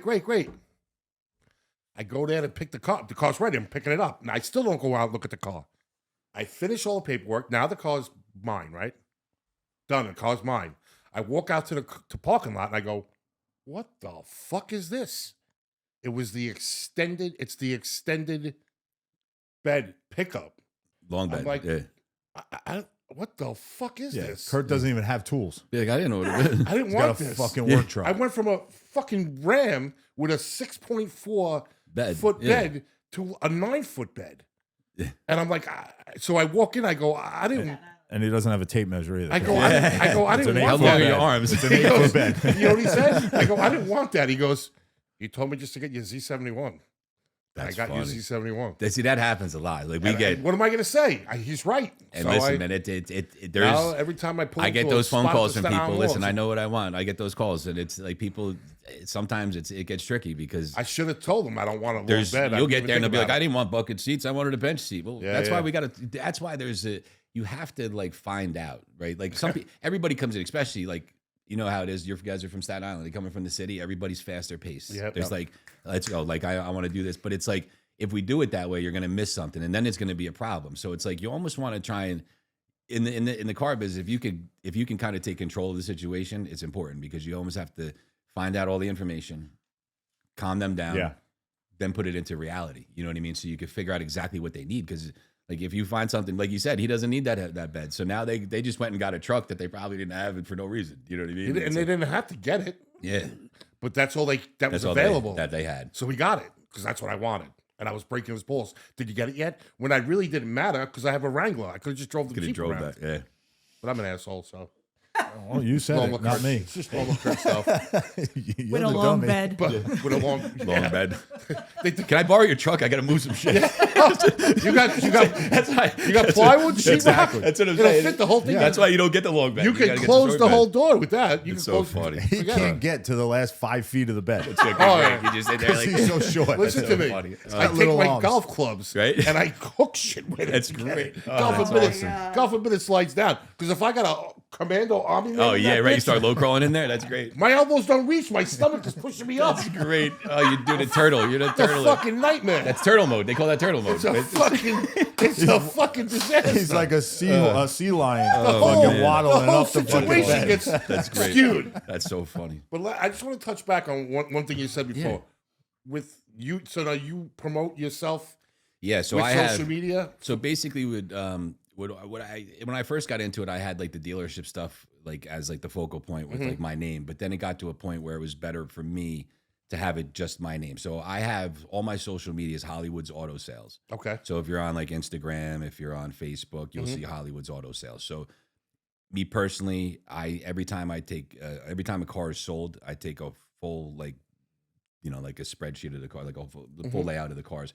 and then I put online like it was just sold. Okay. I put what the car is. If the customers like if they're following me, I'll tag them in that, stuff like that. So which is good for people to get an you idea have to, of because what's so going many on people out see there. what's being sold. They see stuff they like. I get messages constantly. Oh, yo, that car you just sold. You have another one like that. You know, I like that. Yeah, that's exactly. You know, what my wife wants that same one. I'm looking for that truck. You know, it's For that number and whatever. So it's, you know, and it social does, media changed the game, man. and it really just takes your time. You know, it's free. Like years ago, what I do for myself I would pay thousands of dollars to have somebody do that for me years ago. You know what I mean? For the I use advertisement, ChatGPT. I'm on AI all the time. Yeah. I mean, I constantly do stuff with it. I'm making stuff for it. So it's, I use you know, that and every day. it does it. It's a game changer in the business. I don't think a lot of people use it. They should, you know, but it's you know, it's all in a mindset. It's how much, how do you want your hustle to be? You know what I mean? That's what changes the game for certain people. Yeah, That's the definitely difference does. between you doing 15 or 20 a month and another guy doing 5. Yeah, and you know what it is too. Like my customers, they like it. They see the picture, and then they respond to it. So I get inboxes all the time. I need an oil change. I called service. Said, can you help me out? Like so I tell people all the time, inbox me. Like if you inbox me, even if I'm not there, I can get in contact with somebody, because that's why you buy a car from somebody. You buy a car from somebody that's going to help you, that's there for you when you call them. Like you could buy a car anywhere. I could buy a Jeep Wrangler in California. It's you know, my rebates, my taxes are where I live. So it's like, why you know, why do I want to buy a car from this person? That's really what it is, because this person's going to be there when I call. They're going to help me if I have a situation. Like that's kind of, you know. I'm gonna need that. I'm gonna need that inbox. Absolutely. Send it right over. Hollywood's Auto Sales. What's the biggest mistake people make when buying a car? I guess we just settled that with me. Yeah, I mean, not knowing what they want, right?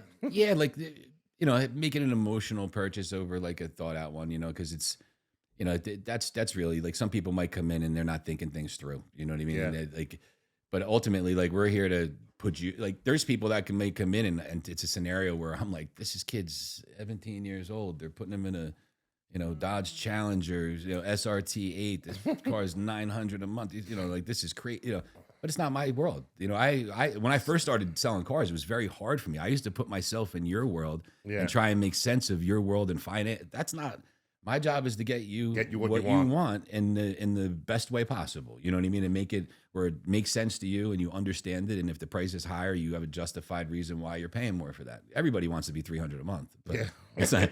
You know, it's just not there. So it's like, you know, there's a reality, and people come in. I'm not paying any more than this. You know, this is what I'm paying, and it's like, Let me tell you, the last couple of years was a reality check. Yeah, it's the car prices have gone up so much. So I went from a $300 a month Dodge Ram that was nicely equipped to a $670 a month. And that's where most people's payments, I would say, are between that $650 and $850 a month. And and years ago there was, you know, the next one I want to go lower.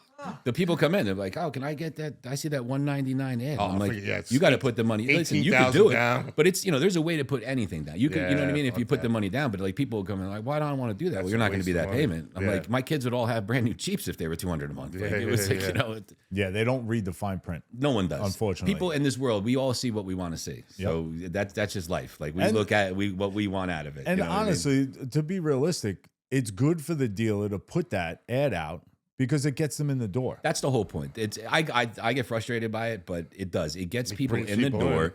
They come in because then they have the conversation, and then you have to have the reality conversation. You know, but you're teaching them something. 100%. Because now when they see advertisements for other dealerships, and it's not just so much yours, every dealership does it. I have people that come into me and they're like, "Listen to me, this dealership, they're selling me the car for cheaper. They're giving me more for my trade. What can you do?" And then I'm like, "Well, how is your payment higher?" Because that guy's telling you your payment's higher. So if he's going to give you more money for your trade, if he's selling you his car for less, I said, so then let's see, what are his fees? What's this? What's that? You know what I mean? Because that's where you get into the business of, like, you know, you have dealerships that have crazy fees and prices and stuff. It's nuts, you know? A Honda on 9 Academy. I went in there to buy a car for my son. I used Civic 4-door. Gave me the price. I'm like, oh, this is perfect. All of a sudden, I'm looking at the fees, and it was like another $3,000 or $3,500 in fees, not taxes. No, just fees. Just different things. How they're trying to justify deliveries. I'm like, bro, what is this? Yeah, it's nuts. I mean, you can't do nothing about this? No, I can't. I said, I'll go to Staten Island. I'll just buy used. Have a nice and time. I think that's more of a problem you deal with buying used, I think, where they tack all those fees and stuff on. Some dealerships do it to new cars. Some, you know, some dealerships. I was shocked. I never knew that. It's wild. Like, that's why, I mean, New York doesn't do that. it doesn't. This I don't think they're allowed to do To add it to it. to that extreme. It's different. New York could advertise differently. Like we have to advertise here with a disclaimer. Like when put it on, like when you see like our ads and stuff like that, and you open that up, it says how to get to there. I think New York could just advertise. They could just. It's weird. They don't put the whole thing in the black print. I don't think they have to. It's like there's different. You know, I think every state it's different with how they do it. I know times have changed. You got to do your now. research though. Like you do your research now. Like I feel like I want my customers to be on the same page as me. I don't need an upper hand. I'm not. It's not that world. Yeah. You know what I mean? It's about. Let's get you to. You're here. Like you're buying a car. You got to buy it from a car dealership. That's what I do. So I'm going to be the guy that helps you. I'm your car guy. Do you ever have mistakes done on like on listings? Like With where they fucked up? advertising? Yeah. Yeah, that's happened before. So now years ago, I don't and know. they if had to it's- honor it and stuff. Yeah, it was. Yeah. So that Yeah. happened to me. Yeah. Bell Mitsubishi on 9 back in the day, or whatever. I don't even know what it is now. Probably not even there anymore. I was just got married. My wife wanted we were looking at used. Gallant. No, Explorer. I love that car. Expedition. Okay. I'm looking at the price. I'm like, wow, this is it. And it was right before President's Day weekend. It happened to be a blizzard too. It happened. So they had a Ford Explorer and an Expedition. And whoever did the listing Swap the prices. fucked up. Oh shit. Yeah. So they had to honor it. They had Yeah. to honor the ad. I don't know if they still have to do that. I mean, look, when it Nowadays- comes down to it, there's certain things that make sense and there's certain things that are the right thing to But do. he, And you know, he like, honored it. some things are like, you know, He's it's like, obvious. you know what he said to me? You want to sell it back to me? I'll buy it off you. It's great. The salesman, not the owner or Yeah. whoever. The salesman said, I'll buy it off you. I'll give you $1,500 more. He's like, because I can't get it for that price. You Yeah. know what I mean? yeah, Like, that's what happened. Yeah. He had to honor it. That's crazy. Yeah. But because also you don't want to get a bad name for the No, you dealership. don't. In this day and age with social media and stuff like Yeah, that, I mean, you'll get everybody threatens destroyed. that to begin with. You know, like if it's like Yeah. one thing happens, but it's like you don't. And if you could do right by a customer, it goes a long way. Do At the people end of walk the day. in with the cameras going as they're doing a deal? No, but you'll see people like there's people that I had a customer when in Freehold there was a guy who like I said I could read people in seconds, and the guy had an issue, and when he called he was recording the phone conversation, like you could tell it was being recorded, right? So then he came in and he had his phone in his pocket, but Yeah. the phone was recorded too. And then I'm looking at him and I'm looking at his shirt and he had the microphone. He was actually recording the entire thing that went on. Really? And I'm like, where do you think you are? Yeah. Like, you know what I mean? I've dealt with many different, like, Yeah. what's in your head? Like, what are you smoking? Like, But I'm talking more like the people that are vlogging or posting TikToks. Do they come in? I'm at oh yeah, that. So-and-so. Oh god, yeah. We'll get like if we have like an SRT8 like or a Hellcat yeah. or something on Yeah. the showroom floor. We'll get some kid that walks in. He's like, "Hi, I'm an influencer. Can I just do like a photo shoot of your car on the showroom floor?" Yeah. We'll let him do it. Like, go ahead. Like it's. I mean, It's only good for you guys, right? Exactly. If he mentions the dealership. anything that can bring someone Somebody attention, in, yeah, that yeah. kid, I like get it. you can't judge people. You know what I mean? You have a kid nowadays that is like, 18 years old Yeah, that he could might be have making a 2 ton of money. million followers. I sold the car Gladiator, right? The Gladiator, what was it, the Mojave, to this kid, and he's on Twitch, like he's a He's a streamer. streamer. Those kids make money. Now this kid over $1 million a year. Yeah. Right, and the kid just came from Atlantic City, won 40,000. He had 40,000 in cash in his cup holder, right? It's Really? hysterical. And he goes, "What could I?" And he's with his buddy, and he's in a brand new Mercedes that he just bought, had a dealer tag on it. And he's like, "What could I get for $40,000?" And he wanted stuff that was more than that. So I convinced him. I'm like, "Listen, I'm going to convince you to do the right thing here." And I said, "You could lease this Gladiator." I said, "You could save your money. You don't even have to put any money down. Your payment's going to be this amount of money for this amount of years." I said, and it came out to like 32,000, let's say. Yep. I said, so now you got $8,000 in your pocket. You Yeah. can pay the whole thing off if you want, drive it, do whatever you got to do with it. And he's like, done, let's go, let's do it. But in the beginning, like when you see the kid walking in there, you're going to judge him a certain way. A lot of people would have let this kid walk, It's a different who's world. his kid? Like, Yeah. you It's a can't different do that world right nowadays. It's like, you can't judge. My brother-in-law's got a roof and siding and window business, and he makes money and he buys things. He has hobby. He has more cars than you can imagine. And, there's dealerships that have judged him when he's in, like coming from work, walking into a place. He Yeah. could buy anything in cash. And And you're going to laugh let all the that way guy out. walk away? Yeah. Like, you don't let That's that guy what walk people away. do. So you Can't can't judge judge anybody. You can't. I treat everybody the same. You know what I mean? You can't do it. So what's something people think matters when coming in to get a car that really doesn't? Something that matters. It really doesn't. Well, like, because some people come in and they think like this is how I should proceed to get this car. So a lot of people think they got to play. Like people were trained to like, don't tell them you have a trade. Like they want to play games. Like so, one of the biggest things that hurts a customer is their defensive mechanisms. Like they're trying to hide information, right? So I understand it though, because if you have the wrong salesperson in front of you, and if you've been in a situation before at a bad place, that could go. You know, you might want to like hold all your cards. For me to help somebody the best way possible, I have to know exactly what your situation is. All your cards, yeah. I need to know if you're in the middle of a divorce and you have bad credit. I need to know if your car, are you trading your car? Is your car upside down $10,000, and that's why nobody's getting you, getting you into this next car, because there's ways to get out of it. There's things that we can do, like, but without knowing that, like people just want, my time. you know, I don't need to get you a number and there's no trade. Now you put a trade in and it's like, and it throws the whole game off. So it's like, there's certain things that I feel like people, they're trying to be more apprehensive at times. But if you know who your salesperson is and you're with the right person, and you just, you know, I'm not saying you have to tell them everything in your mindset is at the time, but you know, the more information that you could actually, it helps you. It doesn't hurt you. You know what I mean? And people think that math is math. It's the one thing that does not change. It's math. Right. The numbers are going to be the numbers. You know, the numbers it doesn't change. So it's one of those things that like we can get there. There's people that come in, they're looking at a $50,000 car. They want to give you $2,000. They think it's going to be $350 a month. So I tell them to take out their phone, take out their calculator. Make that deal for me. Take 350 times it by the 72 months, and then when you see that number, that's the difference. You got to put that other 30,000 down to be there on that car. Like I can't change math. And then they'll look at me like, you're an asshole. Don't you guys want to get rid of cars? Yeah, I want to get rid of every car I have here the same. Not one car has any more value. But I can't give it to you. Yeah, it doesn't. You know, it has to make sense. You know, how much negotiation room is there really? So on typically now with used cars, there's really none. So you have a market now where if you're not aggressively internet pricing your cars, I wish we had more room in our cars. You know, I wish, because number one, you'd actually make more money, right? And you'd have more of an ability to save people.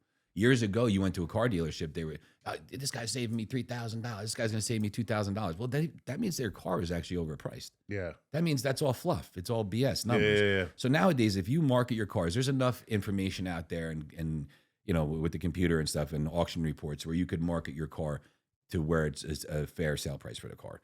So if you're not doing that, you're not getting people in there. So realistically, on used cars, sometimes, and it depends on the dealership too. Our dealership prices our cars properly. You know? So there's some dealerships that may not, but you know, typically it might be a couple $100s on it. You know, and then on new cars, ever since the pandemic happened, they've taken the markup out of the car. So like, let's say a Ram truck years ago on a higher end, the more expensive a truck is, the more markup you may have. That's gone. The dealership's margins have gotten so much smaller now, and it's really about what rebates you qualify for. I wanted to ask you something because I know he probably didn't think about it. But no, I mean, so I knew somebody used to sell lease cars. He owned a leasing company, right? And what he would tell me is when they would come out with these crazy numbers, like I forget, I got my ex-wife Infiniti QX60. It was ridiculously cheap, and I would say, what happens? Because just say Infiniti. I don't know if this is true or not. If you're blowing smoke on my ass, but this is what he told me. Infiniti will give an incentive to the dealership and say, we'll give you just say $60,000 if you sell 55 whatever cheap Wranglers. They don't care about the number of the money they're making. Even if it's break even, they're not going to lose. But even if it's break even, they'll even lose money to make money. I mean, think about it. If you had to lose $10,000, and that's how they would be able to lease them at that lower price, just to get them out the door. So they'll take cars that they're going to incentivize more, right? Yeah. And a lot of times you'll see it would be like aged inventory units. Okay, so like ones that are there a little bit longer at times, and it's not us that does that. That's the manufacturer. That's the actual. That's what I'm saying. Yeah, so actual manufacturers often use a check, right? Yeah. So what they'll do is, well, that's too. Like sometimes they have like vehicle gross bonuses and stuff too. So you hit a certain amount, you have to hit a number. Yeah. You know, you don't hit that number. So the reason that they're doing that is they're pushing cars out to get to that number. So they don't want to wait to the end of the month and they need 5 cars and there's 3 days left, right? Yeah. You know what I mean? So there's a number to hit. Times have changed a little with that. That was more, post the pandemic, pre-pandemic. 10 years ago. Yeah, and that was big because if you knew selling X amount of cars, you had this big nut coming in. You could lose 5 or 10. You could lose 1,000 on this one this year. He was just a guy that he owned a leasing company, and I guess he had deals with other dealerships. So the leasing company guys are funny because it's a good thing, and there's a lot of people that do it successfully and well. But a leasing company wants to do the hard work per se for you, right? So they're going to tell you they want a VIG though. They want $500 or $1,000, right? They're not doing it for free. So look at it this way, right? You got to pay. I'm going to be your leasing guy. You can give me $500, right? Yeah. But then I'm going to call the dealership and I'm going to go negotiate a deal. But part of that deal, I'm going to ask for $500 from them too. Yeah. So now this guy's making $1,000. Yeah. I don't make $1,000 selling a car. Yeah. You know what I mean? So it's like so there's really, and then you have to look at it. If there's 500 here and 500 there, well, then the customer, did they get the best deal or did they just have this guy do it for them? So or did they pay $1,000 more? Yeah. So it's yeah. It's all. That's why to me, I want to deal with the person. I don't want somebody. Yeah. You see Carvana now. They got trucks just dropping a car off at your house. I mean, that's good for some people. Yeah. But I need to know that I can go somewhere. I like the old days when you dialed 411 and an operator answered the phone. You know what I mean? Like, and you can talk to somebody. So it's no, and that's how you put me in the truck that I have now. Because I remember I saw it and it was like 20 something grand off. I'm like, I think something's broke. Yeah, like what's wrong here? But you had said, and there are, so that's my question. Like, when is the absolute best time to buy? But with my situation, it was on the lot. It was like the first Laramie that was on the lot of the 2025s. So that tells a dealership what? Like, listen, this car's got to go. It can't be on the lot this long.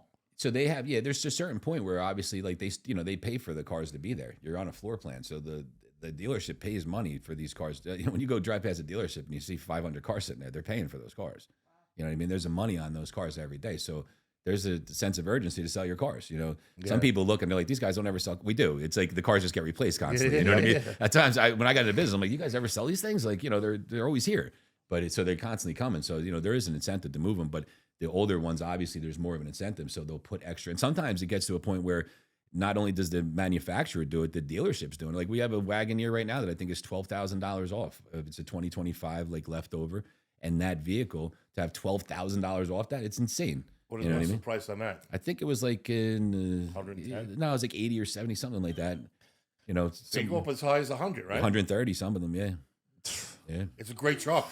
Yeah. I rented one last You're driving time. it's a pickup truck. You're driving a Ram 1500. That's what it is. It's a different shell. I rented one. Yeah, down you can South wiggle Carolina. With a up. long bed, short You bed. could Long wiggle bed or up short to bed? the front How row. big was the bed on that truck? Just wiggle on up. They're a nice truck.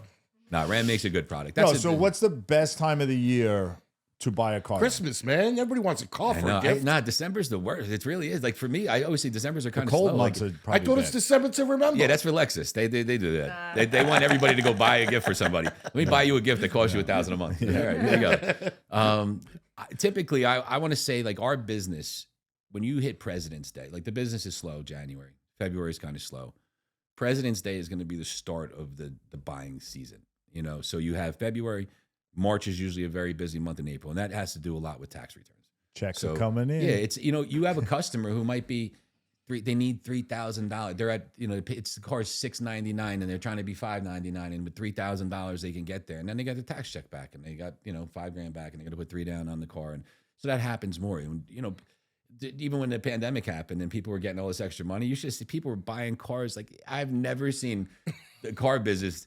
People fighting over to spend $10,000 over a sticker price or whatever. I remember when that was going on. But there was no car, so there was nothing dealers could do. We didn't have it, and whatever they got, it was trying to be sold right away. And that didn't only affect the cars; it affected parts too. Oh, everything. The whole market. It really. It was crazy. It was, I made more money then than ever. Everything's on a boat in the middle of the ocean. Yeah. They were saying It's wild. The prices were all getting jacked up. It was an insane. everything was time. over sticker. It was beyond it. Like you see some cars over sticker. That was crazy. Yeah, there was a lot. I remember walking into Nissan. I looked at the 350, but then I sat in it. But anyway, that was the only car I've ever looked at brand new that the guy was willing. It was the only one he had. Was willing to go down on the price if I paid cash. Really? Yeah. No, I remember during the pandemic, I had to get my Explorer, and I came to you. I had to get rid of my Explorer, and the Bronco just came out for Ford. So I went down the block, and those scumbags, legit dealer up whatever charge $20,000 on fucking Broncos. Yeah. Oh, during the pandemic. So it was a 70,000. So they had all these people. They let order those cars for like $100 or something online. You could order a Bronco. It was, but like I know so many people that ordered them. But when you ordered, you were locked into it. It was like a forget. Like I don't know what went on with it. Like they couldn't even honor the orders because there were so many that they couldn't produce. So when they came out, there was such a price tag on. That's why when people would shop it, they're like, "I'm going to buy a Bronco." I'm like, "Wait till you go next door. Go ahead." Yeah, good luck. You'll see. Like, go problem. Go ahead. Did you drive it?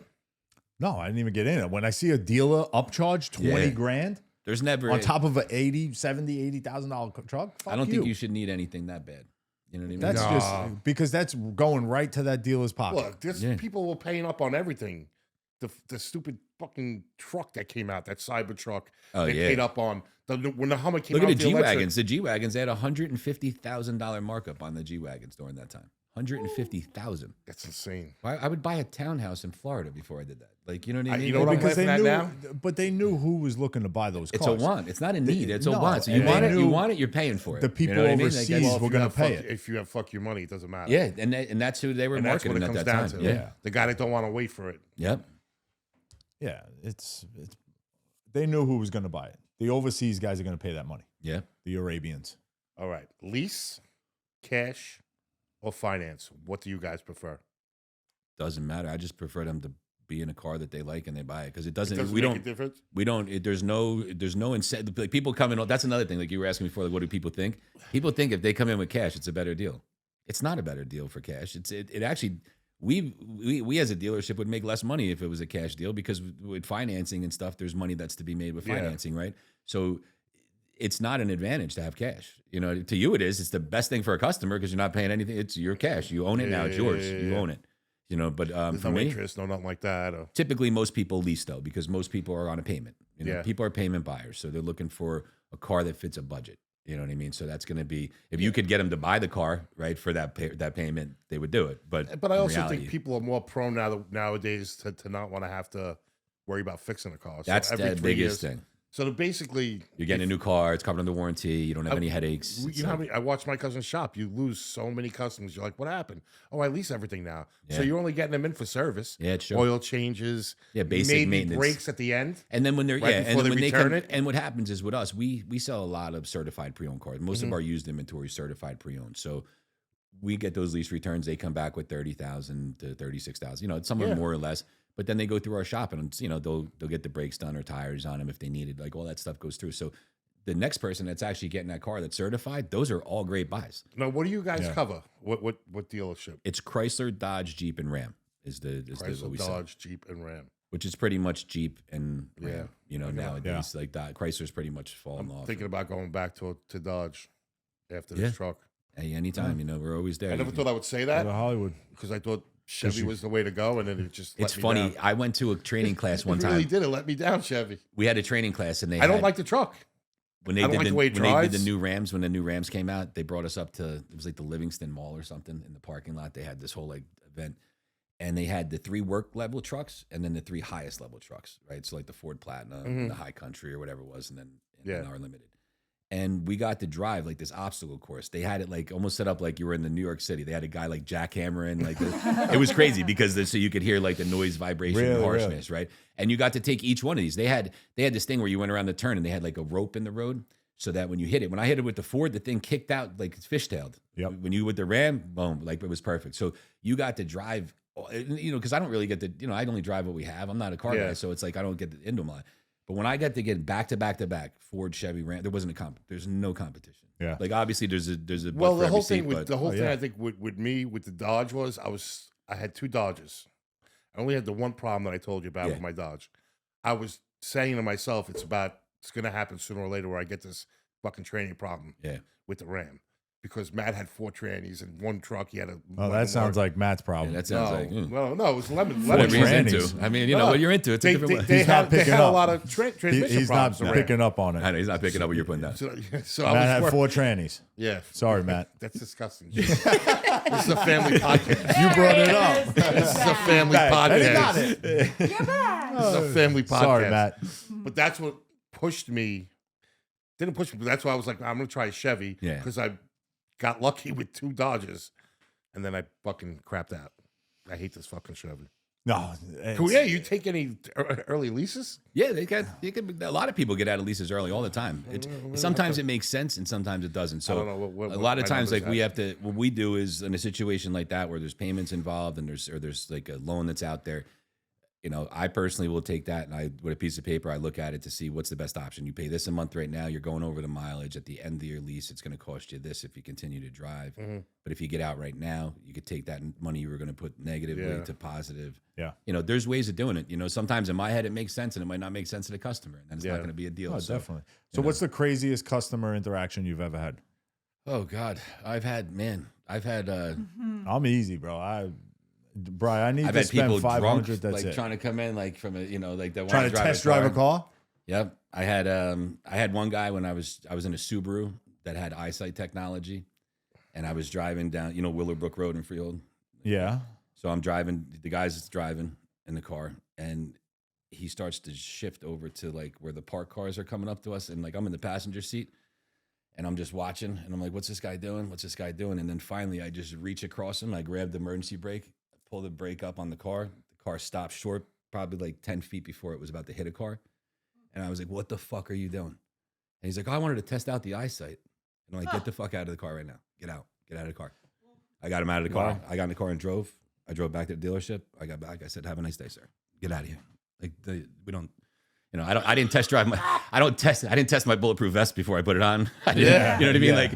We don't test. It's a safety feature, and that's not even designed to do that. Ballsy, it's a safety feature. It's not saying it's going to stop and not make us hit that. Yeah, it's not if the ground's wet, if your speed's fast. I was like, ballsy. But there's people like that. Listen, even with the Teslas, they want to. Let's see if it'll drive me around. Yeah, no, fuck you. I've done that with my pickup. It's wild. You're stupid. I have that thing that keeps you in yeah, lane. it keeps you in the lane. But then I feel like you're almost bouncing when you do that. It's like you seesaw, you lane to lane. Yeah, I'm not a fan. And that's one thing I did like about, just meeting Brian that first time we met. And he literally just was like, oh, I'll get you a key. Yeah.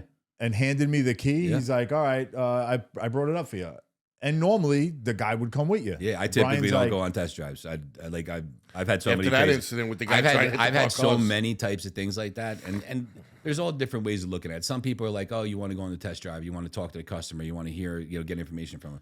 That works for certain people. I have an ability to interact with people differently than most. So I could, that might be I could too much. when I meet you, I could already talk. I already know where these conversations are going to go at times. So it's and the trust factor of it, Sarah, is I'm giving you the keys. I don't care who you if you want to steal it, you're going to steal it. We'll figure out who you are. Bye-bye. People say it all the time. There's one guy came down from New York City, older black guy, and he's like, you just gave me the keys of the car. He's like, you didn't even question me. I said, dude, listen, if you wanted to take it, it's yours. I was like, you're here to buy a car. I'm here to sell you one. I said, make sure you like it. And that's what it's here for. So I like when they drive the car by themselves. Then they can come back and then have a conversation. Sometimes it gives them an opportunity to talk to each other, in the car.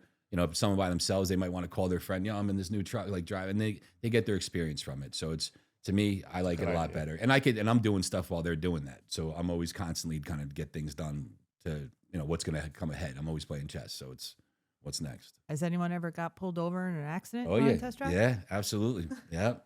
Pulled over, accidents have happened. Yeah. The pulled over thing was, I had that a couple times. And the one time I had this young kid and we were in a used car, which I should have known better because we were in Freehold and we hopped onto the 33 bypass and no plate on the car. And as soon as this kid just flew and cut a cop off right in front of him. Oh. So next thing you know, it was lights on and then, we got the riot act on the side of it. But I know most of those guys, but it was, we should have had a plate on the car. It was one of those things, the situation, especially that car. Some new cars, it's different because they know it's from the dealership, but a used car with no plates on it that looks a little, you know what I mean? It's it can be skeptical, but that's but I feel that's a better comfort as well because you can drive the car by yourself. Yeah. But 90% of the time you're going to be by yourself, whether it's going to work or something. Yeah. And when you're with someone, I went to one dealership in Staten Island once, a Ford guy. He just didn't shut the fuck up the whole time. Because he's trying to sell and he's you. trying to talk to me and sell me the car, and I'm listening for what I want to listen to. Yep. It happened to be when they brought the V6 in, and he's talking all about these titanium, whatever they did with the whole body to make it lighter, and all I heard was fucking pebbles hitting the car. I like to be in a car that I don't hear the road outside. When you get it quiet. And that's the shit. That's when I went back to Dodge. I was I can't do it with a Ford, and this guy won't shut the fuck up. Yeah, people talk themselves out of sales a lot, And he's like, "Oh, get off." I'm like, "Dude, where'd you think I was going?" Yeah. I'm doing one lap on the West Shore. Yeah, I would rather not have you in the car. Actually, it's you feel overwhelmed. You're gonna.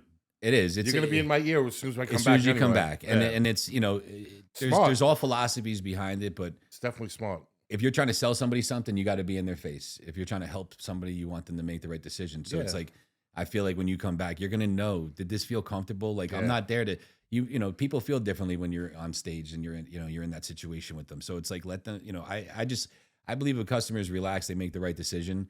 It's less problems. It's less headaches. You know what I mean? You thought it out. Like I'm not sitting here like, you got to buy this car. Did you see the red one? And I'm trying to convince you like to buy something. Like that's to me, that's the smoke and mirrors game. Like I've never been that. I'll never do that. Like it just, that's the way it should be. That is the way it should be. It should. You ever have a, like you get to the finish line with a deal, last second falls apart? Oh yeah. It's the worst. It's the worst. And it's, you know, so many factors. I've had it where there's, you know, issues that have happened and, you know, like where there's something with the car or something. And then I've also had it where, you know, this customer just found out that their car insurance is going to be $800 a month buying this car, and now they can't afford it. And they're like already in the finance, you know, trying to sign up for the car. And don't you do that first? now a lot of times you don't. So like a lot of times, not you. I mean, well, you would think. Me as the buyer, and especially if you have a history of bad driving and things, you know what I mean. So, but there's also what you get now is a lot of, you know, let's say you have, you know, I have kids now and they're all driving, but let's say they get to a point where they're a couple years older, they're going to buy a car on their own. But right now they're on my insurance. Right. So they go buy that car on their own. They got to go on their own insurance. Well, you put a 24, 25-year-old kid on their own insurance, and next thing you know, I'm dealing with that right now. You know, it's a lot. You know, I used to pay $15. I said it. I tell my kids all the time. It used to be $1,500 for my car a year. It's over $10,000 for 3 kids driving. Now for 5 of us on a policy, and I'm like, and I have USAA. I'm like, it's crazy. And I keep telling my son, you better do it soon. Yeah, he's gonna have no choice when I fucking buy something in Florida and everything's down there. Yeah, right. To be like, this is what we got. What's the best excuse for someone if they've given it, you know, for bad credit? You ever hear like the story? Yeah, everybody's, you know, my wife, my ex-wife, she ran me through my the husband, ground. My husband didn't pay the bills, and I was on everything. He had a gumada. So they think you're going to be able to help them. Like everybody thinks we're going to help them.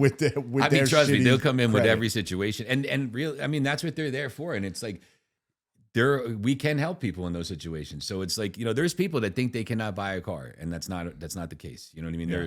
Some people they're going to need a cosigner. You can put anybody in a car, right? Yeah, I mean anybody. As long as they have a driver's license, you're going to pay. Yeah, it's a driver's license. You know, that's it. That's what you need. You know, and if you have some credit established, it's important. But it's like, you know, there's certain banks that take certain people's loans too. So if your credit's a certain way, it kind of limits you to where you're going. So for approvals, you're only going certain directions. We know which one not to go with. Yeah. Thanks, Brian. That was the worst fucking thing ever. But listen, credit unions. You know, you went to a car that day. And you know what's fun? You know what happens though? Like they gave me the best rate. That's what it is. So that when the customer is sitting down, it's about that month that credit union had that best program going on, and it may have been $50 to $60 cheaper than every other bank.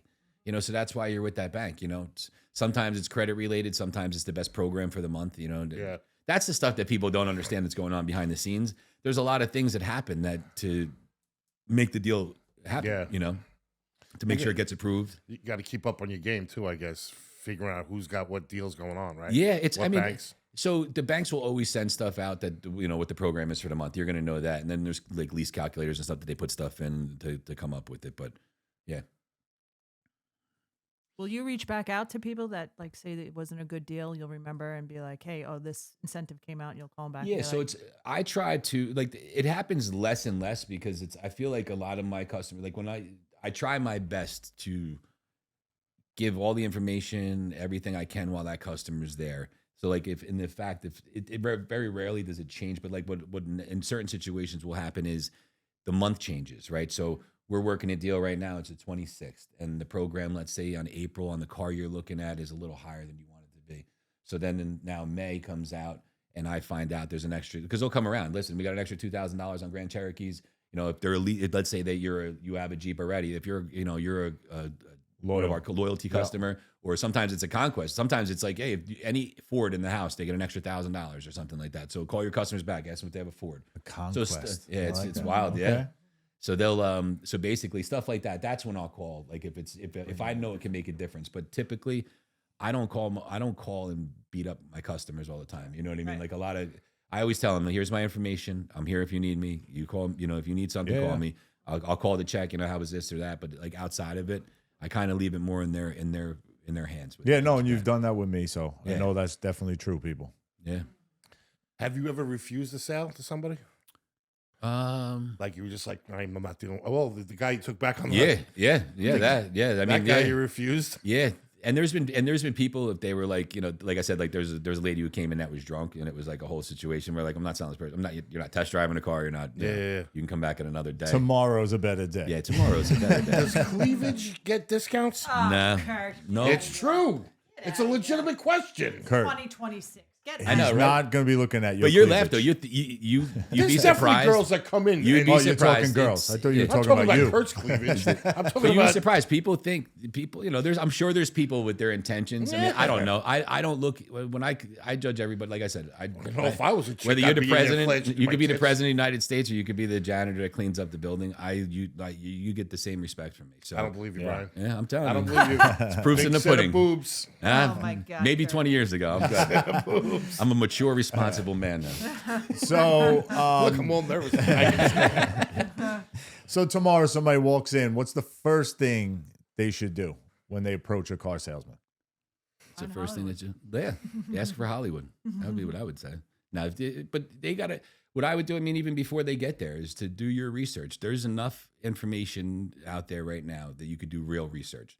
Not the research that you're looking to find like everybody's looking to get something that's unrealistic, right? To steal something, Yeah. yeah. So if you're looking for that, you're going to have that type of experience, right? And it's not going to go the way you want. So find like a reality zone, like find out a range that you're comfortable with, and then cars that fit in that range. You can't look at a Grand Wagoneer and try and be $500-600 a month. That's what a Grand Cherokee is. So it's like, you're going to look at certain cars. You got to kind of know, like, that's why I always ask people, do you know where you want to be? Yeah. No, I don't. $299 a month. They'll look at the people like all apprehensive. Yeah, and I'm exactly, like, 'cause well, they what can you get it to me for? And I'm Exactly. like, here we go. So we're going to do this. So like a lot of times I got to talk them out of that area of their mindset, because it's not a good one. No, And that it's makes not good. sense. And because I've always dealt with that I want to be at 500. Yeah. That's all. I don't want to spend a dime Then more. stop. No justification of it. Just to want to be there. Well, what makes you think you could be there at that? But you've Like, always, went a little above Yeah. to try to get down to that. But you've never showed me, $900 Yeah. car a month. I won't even And- come back to like if I go to the desk to get a number and let's say the program's not that great that month. And It's happened where, it's $900 a month for the Grand Cherokee, and it really should be like $650, let's say, and that's where the person wants to be. I'll go back to the customer. I'll be like, listen, I'm not, the numbers are not anywhere close to where we need to be right now. Yeah, it's a bad month. So- You've done that with me. And I said, and I'll tell them if you want to proceed and you really need a car right now, then this is what we could do, and I'll show you. But just understand that this is not where it should be, and it could get better. Yeah. Or maybe there's a different car out there that fits your budget right now. But for that car, it's not the time. Not everybody would do that either. No, listen, I have customers where I tell them, and I'm A lot of guys won't and this do is, that. and it's no bullshit. I've had multiple people. I tell people that leave my desk and they're telling me they're going to go buy a Ford or a Honda or a Kia, and I tell them, go there. If you have any questions when you get there, call me. I don't even care if it's along the way. You have a question about what that salesman's doing, Yeah. give me a shout. And I've had people at other dealerships like, yo, you said to call you, and it's like, and I've helped people buy cars other places. Like it is what it is. This Like, is a lot about your character, brother. you know what it is though? That person sent me their sister to buy a car then. Yeah, You know what I mean? So it's like I have nothing but time when I'm there. So it's like, and trust me, there's days where we sit there for 11 hours. I don't talk to a customer. You know what I mean? It's like, Were you around? Like, how long you been with Dodge?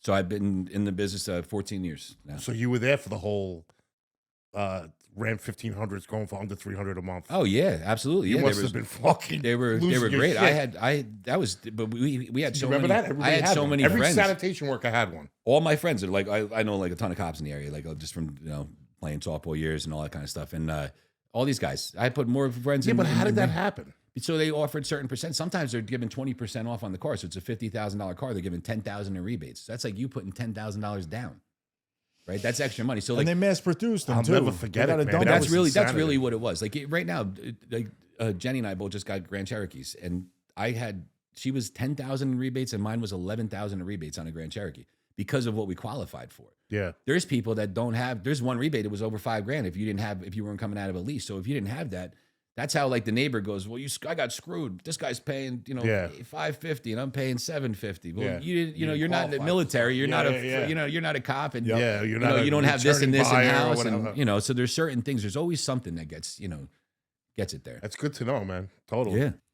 So what's one thing that people misunderstand about a salesman, like a car salesman? I mean, I guess it's their interpretation is that you're trying to screw them over. You know what I mean? That you're trying to manipulate them and play games, which unfortunately over the years in the car business, that's something that's always been, you know, the thing that's happened, I guess.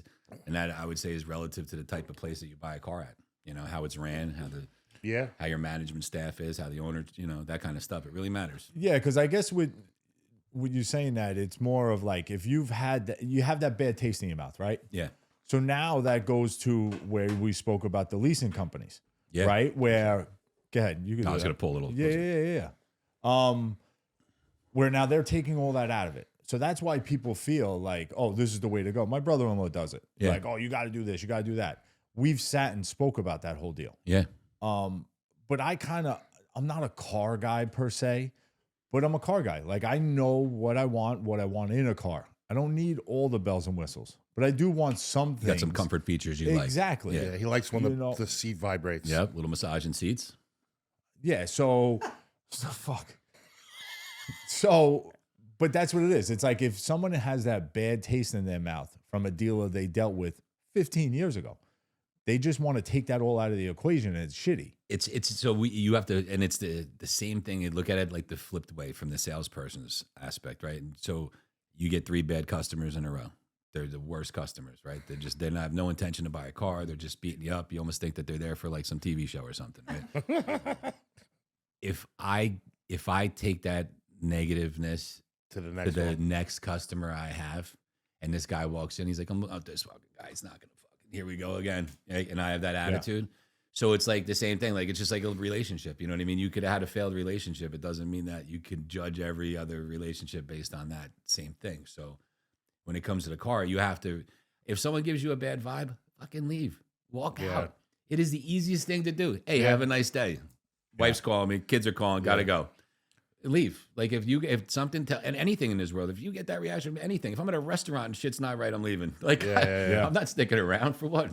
You're right. Well, I tell people that it's like don't ever feel like when you're in a dealership, just because you started talking and asking questions, that now you're locked into buying a car. Never. There's no. I mean, I get the people. They'll ask me. I'll be going through stuff, and then they'll be like, "You didn't run my credit." I'll be like, "You didn't give me your social security number." Like, what do you mean? I just took your driver's license. Like, relax. Like, we're good. We'll run your credit if we need to, but. That's sometimes it's like, is there a reason I need to run your credit? Like, is there something you're worried about? Like, because sometimes it's like, just tell me. Like, you know what I mean? Let me know. I don't know why people wouldn't just be honest because it's going to come out anyway. Because I feel like people feel like if they say too much information, like, you know, it should have been, the guy said $699, it could have been $693. Like, if you're worried about that, what are you worried about, really? Like, that's not the game. Like you shouldn't be like people get down to those fine numbers, and it shouldn't be about that.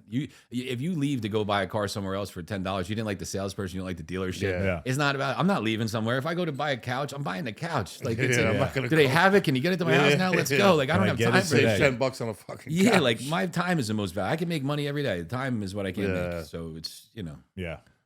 All right. So do you see yourself doing this till retirement? I know you've been doing it for a long time now. It's funny. So you're gonna ride this till? This is something like it. I mean, you seem like you really like it. You really I do. Good at I it. Genuinely do. I genuinely. Which is funny because most people don't. No, in the beginning of this whole conversation, you were like, "I don't know how to sell people. I don't know how." Because that's really so. And it ended up being your niche. Like your niche. It's funny. My whole life, like in everything I've always done, like even when I was working with the Sheriffs Dept stuff. There was always guys that would be like, "Oh, you should be doing something else." Like like I just think you're a people person. Yeah, and that's really what it was. It was like being something involved with like helping people. I really should have probably been like a teacher and a coach. That is something like that is like when I look back at it now and I see how life goes. It's like because that's really like what I mean when I'm helping people like that. That's to me that's the most important thing. Because you seem at ease. Just the way you talk about it, you seem at ease. You don't seem. You seem like you care about it. No, genuinely, yeah, absolutely. It's I always say being a father is one of the best things that could ever happen to me in my life. You know what I mean? Like having kids, raising them, and teaching them the ways of life. And when you see how fucked up the world is nowadays, and you want your kids to have a certain mindset. Yeah, you seen that bathroom you went in, the thing was on the floor, a little fucked up. I'm just saying. The bathroom, the seats, it's very low. But being a salesman, a car salesman, I'm guessing you can't take it to heart, I guess you could say, right? No, you're not going to sell every car on the lot every day. Not at all. Every sale is not going to go your way. I don't take any of that personal. Nothing. Yeah. Like people come in and they don't buy. There's nothing that I take personal when it comes in there. Just the same thing, and I tell them the same thing. if I come back and I'm telling you something, like I'm not trying to take your head off in the business, right? Like I'm giving you a number, and if it's not the right number, It's not meant to be, man. then it's not meant to be, and that's okay. That is okay. And if there's a number in your head that makes sense to you, and if I can go back to my boss and say, listen, we're here, they're trying to be here. Is there a way that you could do it? And if that's for them at that time to then figure out, is there things that they could do? Can they use this bank instead of this one? Do they maybe have to? Can they give them a little bit more for the trade? Is that going to make sense? Is it better for us to sell this car than take this trade in? Are we going to take the trade in and we can make money on that car so we could do a little better on this car? Like there's a million things that go on, but it's all about a conversation. It has to happen. But you do realize, I'll tell you this, and not just because you're my car salesman, you're a unicorn in the system. I understand that. Because I've had headache fucking situations. Well, me too. People get nasty with you. Because you're taking up. Like you wasted their taking time. up their time. Yeah. It is. It's a lot, and I know it because it's like most sales. That's why when I walk into it, if someone tries to sell me anything, have a nice day. It bothers you, right? It is not. Yeah. I don't need to be sold any. There's nothing. Hey, sir, these glasses. I don't give a shit. Do they look good on my face? Do they feel good on my face? You should have wore them the whole what I mean? episode. Like, not the I usually do. That's why it's Hollywood. But so now, is that come to like we've all been in a dealership, right? The door opens. Is it a setup? Like, all right, Brian got the last one. Now Joe gets this one. So how does it work when I've never worked? Those stores have what's called an up system. So who's up next, right? Like so like if you went to like if there's 10 people and you're on an up system and you just got the up and it was a waste of your time, you're not getting another up until 10 more people come in. And if only I could see a guy getting pissed off. And if five people come in a day, you're not seeing another customer, right? So that could happen. So my store is not like that. My store is a store where you greet a customer, right? Someone walks in, you can greet that customer. Yeah, you're at the door. Yeah, and it's important to be there. But the other side of it is our store also has like a loyalty system, which a lot of stores don't have. Meaning like I sell you a car, right? So 8 years ago, I sold you a car and I'm on vacation in Florida and you need to get a car. You're like, oh, Brian, look, I need to get this car. Whatever, I got, I'm in a situation. I need it. And no problem. Go down to the dealership, go see so-and-so and you'll buy the car. That gets credited to me. Oh, that's good. It's a split deal, but it's credited. So you have retention of your customers. So that's important to me. That's why at my dealership, you go most of these dealerships, guys are there a year, 2 years, they're gone. The new management staff, new finance guy. I work at a place where guys have been there 30 years, 25 years, 20 years, 18 years, 17 years. Finance guy just retired. He just retired. Kevin, he was a great guy. He was awesome. So and that's a person who in that business that is unheard of. You go to any dealership. How long has your finance manager been there? He might be just started last week. Like it's one of those things. So that says a lot about the place you work for too. Like those are the things that matter when you're in a typical like highway store where it's owned by like an equity firm and they're like they don't they're from Texas and they don't care, they're just trying. That's different. They have a different objective. You know what I mean? Like we're trying to keep customers happy. We're trying to put them in cars. Yeah, it's not going to be perfect all the time, but then we're here to help you. And it's like it's a good philosophy to have. Man. It's good business. Yeah, it definitely. Yeah, I always didn't. I never knew. I always questioned that. Like, how does that work? Like, who gets the next guy? My dad still questions me all the time. What does it? Because when we first met, you were far away from the door. Yeah. Now you're first in the door. Yeah. So that's awesome. Who'd you beat up to get to the door? Nah, someone retired, and it just kind of for me, it's like I'm not one of those guys that gets up and. I'm not trying to attack the parking lot. You know what I mean? There's all different types of salesmen. And, I go to work and there's a lot of things that I'm doing throughout my day. It might not look like I'm doing something, but I'm actually doing stuff because my brain works in a different way. So there's stuff I'm doing on social media. There's advertisements I might do. I do like stupid AI videos and like make like silly commercials or stupid things like that. So, I'll do things like that while I'm working. You know what I mean? So I try and just keep busy when it's downtime because there's definitely a lot of downtime. Yeah, I hate the guys who just come running out the door. You can't do it. Like it's like, and sometimes you have a boss that's telling you that this customer go out, and you got to do it your job. You're being told to do something. So, I like to wait till the customer gets out of the car. I'm not trying to open your car door for you. You know what I mean? But a lot of times I'm saying, like, if it's nice, I'm outside. I'm trying to walk around. I'm like, you're trying to get a tan. Yeah, Hollywood I'm like, wants a tan. I got to get my steps in. I got shit to do. You know what I mean? I'm like multitasking. They make fun of me. I got resistant bands. I'm like doing like push-ups and shit, whatever, So what advice are you giving to somebody that may one day want to be a car salesman? I guess it's just like anything else. You have to treat people with respect. You want to learn the business. You know what I mean? You have to learn the business like anything else. It's like time. There's time that comes into business to learn how to talk to people and interact with them. You have a customer that you have to deal with, and then you have a desk that you have to deal with, right? So you got the boss, right? So you have two different situations, and you have to kind of sell both of those people at times, right? You're gonna because you got to and work with both people at the time. So it's like So I would tell you, you have to learn the place you work at. If you're going to go to a place and work, go do your research and check the environment where you work, how long people have been there. You want to check their pay plans, things like that are important. That you're going to be making money doing this. Like, you don't make money in this business. It's 100% commission. So I go to work 5 days a week. I work 11 hours a day. I make no money if no one comes in. So you have to understand that business. You know what I mean? You have to be a person that when you had that really great month and you made all that money and you're great, that you put a little aside for the months that aren't going to be so good. Yeah. You can't be like, all right, let's go get a new fridge. Let's go get this. And then, next month it's reality sets in. Tough. You know what I mean? For me, it helps a little bit because I have a pension from the Sheriff's Dept. So, it's a little different, but that's something that if you're going to go into the business, you really have to have an understanding of how the pay works. Be comfortable with making money and not making money. Be comfortable being busy and not being busy. Do you feel what do you do in your spare time? Because if you just sit there waiting for the door to open, you're going to have a long career. You know what I mean? It's like, you're going to hate it. Yeah. Some people, there's days nobody walks in. You can't, and there's no method to the madness. There could be a beautiful day and we have 30 customers. There could be a beautiful day and everybody's at the beach. Praying for another Sandy. Yeah. Really? Like that's crazy. But it's like stuff like that, unfortunately, that stimulates They the reap business. the benefits. Yeah. You look at those things and it's just like, it's crazy how that happens, but it's, you get a crazy flood or something like that, and a lot of cars go off the market. And, people need cars, and those cars aren't being traded, right? So those cars are just gone. Like, typically a car gets traded, it gets traded, it gets traded, it gets traded. So it's like those cars are getting picked up and taken away. So I want to ask you one last question before we go into the last segment of this. What's your dream car? Dream car. What's the one? I know it's tough It's because you funny, sell cars. And sometimes you might it's- hate cars. Well, he but said he's not a car guy, so it's tough too. Really, it's funny. The last vehicle I had was a Jeep Wrangler. It was the Willys. It was an extreme recon package. It had like 35-inch tires on it. It was like a custom lift and stuff on it. And that, like, when I see like a vehicle like that, to me, that's what I'm like sports cars and stuff. Like, my father and all these guys, they all got their Corvettes with undercovers in their garage with 5,000 miles that they never drive. Like, I've never been that guy. Like, it's never been one of those things. So I feel like to me, I looked at like the Jeep as something as like it was like a life-changing experience getting a Wrangler, right? Like, I'm now taking the doors off. I got the roof off. Yeah. I'm driving around. We're going to the beach. It's a different experience. Now it sucks when it rains or you're going out and the hair's blowing. Put in it the wind, all back. all that kind of shit. But I have hair ties in there and hats, so it's like I know it. But so that to me, like, because it's fun. I drove slower. I'm in my car now. I'll do the 80, 90 miles an hour. I'm in a Wrangler. I'm like 56. I'm like driving, cruising, hanging out. I'm like so I felt like there was like an energy shift too with driving that car. Like if you give me an Audi or sports car or something, I was ripping it around. It different feel. But for me, it's like at this age, I'm like, I want to relax. I want to, go to the beach, enjoy the family. I think I dropped the top 2 times last year.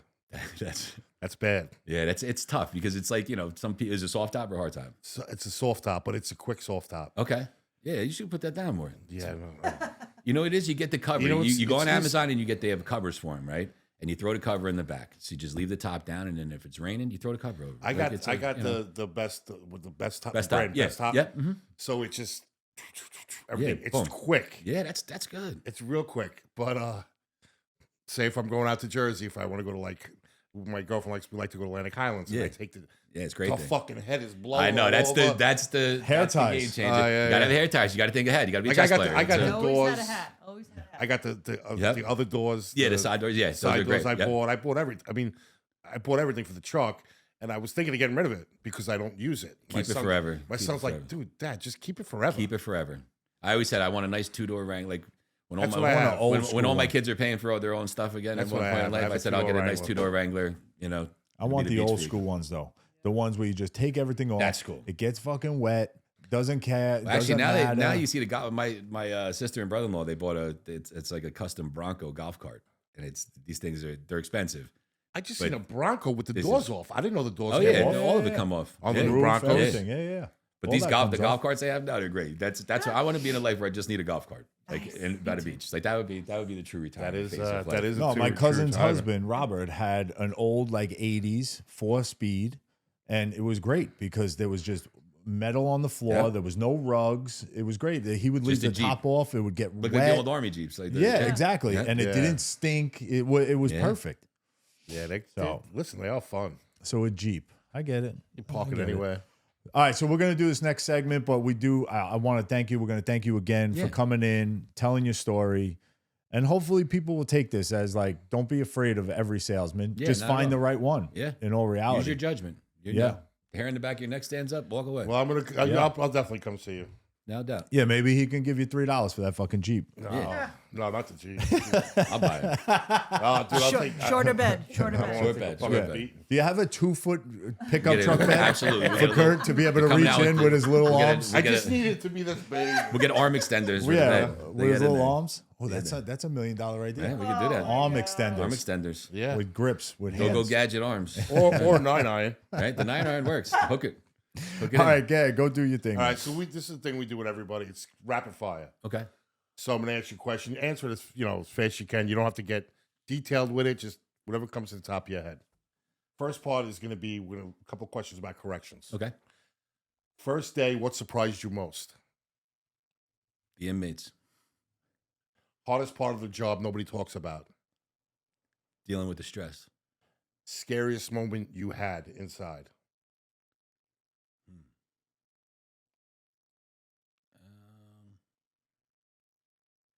I don't know. Yeah, it's weird. Like, I guess when I was assaulted, that made me leave. All right. You know, I mean, that was the straw that broke the camel's back. So that would be. Craziest thing you've seen smuggled in. Oh God, smuggled in. I've seen cell phones, lipsticks, heroin, full needles, fully loaded. I mean, I've seen guns. They've just been, there's people, they bring a briefcase in and then you go open it up and it's a part of the property and there's a gun in it. You know what I mean? There's like, That's insane. yeah, there's crazy stuff. How quick can a situation turn violent? Seconds. What was the wildest fight you witnessed? Seen a guy get hit with a mop bucket ringer, like it split his head open, like a guy's fighting, and it's seen a guy get doused with bleach, like a black guy. Like the guy heated up bleach in a microwave and with water and threw it on him, and Did it work? It smeared the color right off. It was crazy. It was horrible. Wait, so you then turn white? Yeah, like it bleached the guy. The guy had like skin bleach marks on his skin. It was crazy. It was so Really? hot. It did like it burned through his skin. Holy shit. I was joking around. Shit. And it's What's the funniest thing an inmate's ever done? tried to commit suicide, but like it didn't work out. Like tried jumping off a tier, like climbed over the railing and like was like Jesus hanging on the bars and causing like a whole scene, and then it didn't work out. Didn't work out in his favor. He's still alive. He is still He alive. landed. All right, now we're going to do car sales. Okay, What's the first car you ever sold? be the Ram 1500. What do you make more money on, used car sale or new car sale? Typically a used car. Is there a best day to buy a car? No, the day you're ready. End of month deals, real or myth? It's perception. Ever pretend to talk to the manager when you didn't? Yeah, all the time. What's the most overpriced thing in a dealership? Like I would say, like an add-on. Like, what's the most overpriced thing that you guys could give? Like as an add-on to the car. Yeah, like what's the most overpriced? Floor mats, this, that. If you're trying to sell them, I mean, if you get in we don't really get into that stuff, but I mean, like if you're adding like the covers on trucks or like, like the, I guess, just accessories like that, Yeah. anything that would be for the truck kind of, we really don't typically have like the part, we don't push like really parts and stuff like that. So I never really kind of get into that. Floor mats is pretty much, floor mats, side steps, and spray and liners are like the three things that we do the most with that. what's one negotiation tip everyone should know? Be firm. Be firm with your be firm with your number and where what you're comfortable with paying. You know what I mean? Because if that's it, that's the reality. If that's what what does it make a deal for you? Like that's where you're going to be happy buying a deal, and if it makes sense, it's all going to fall into your into your world. I like that. All right, now this is just gonna be Army basic training questions. Okay.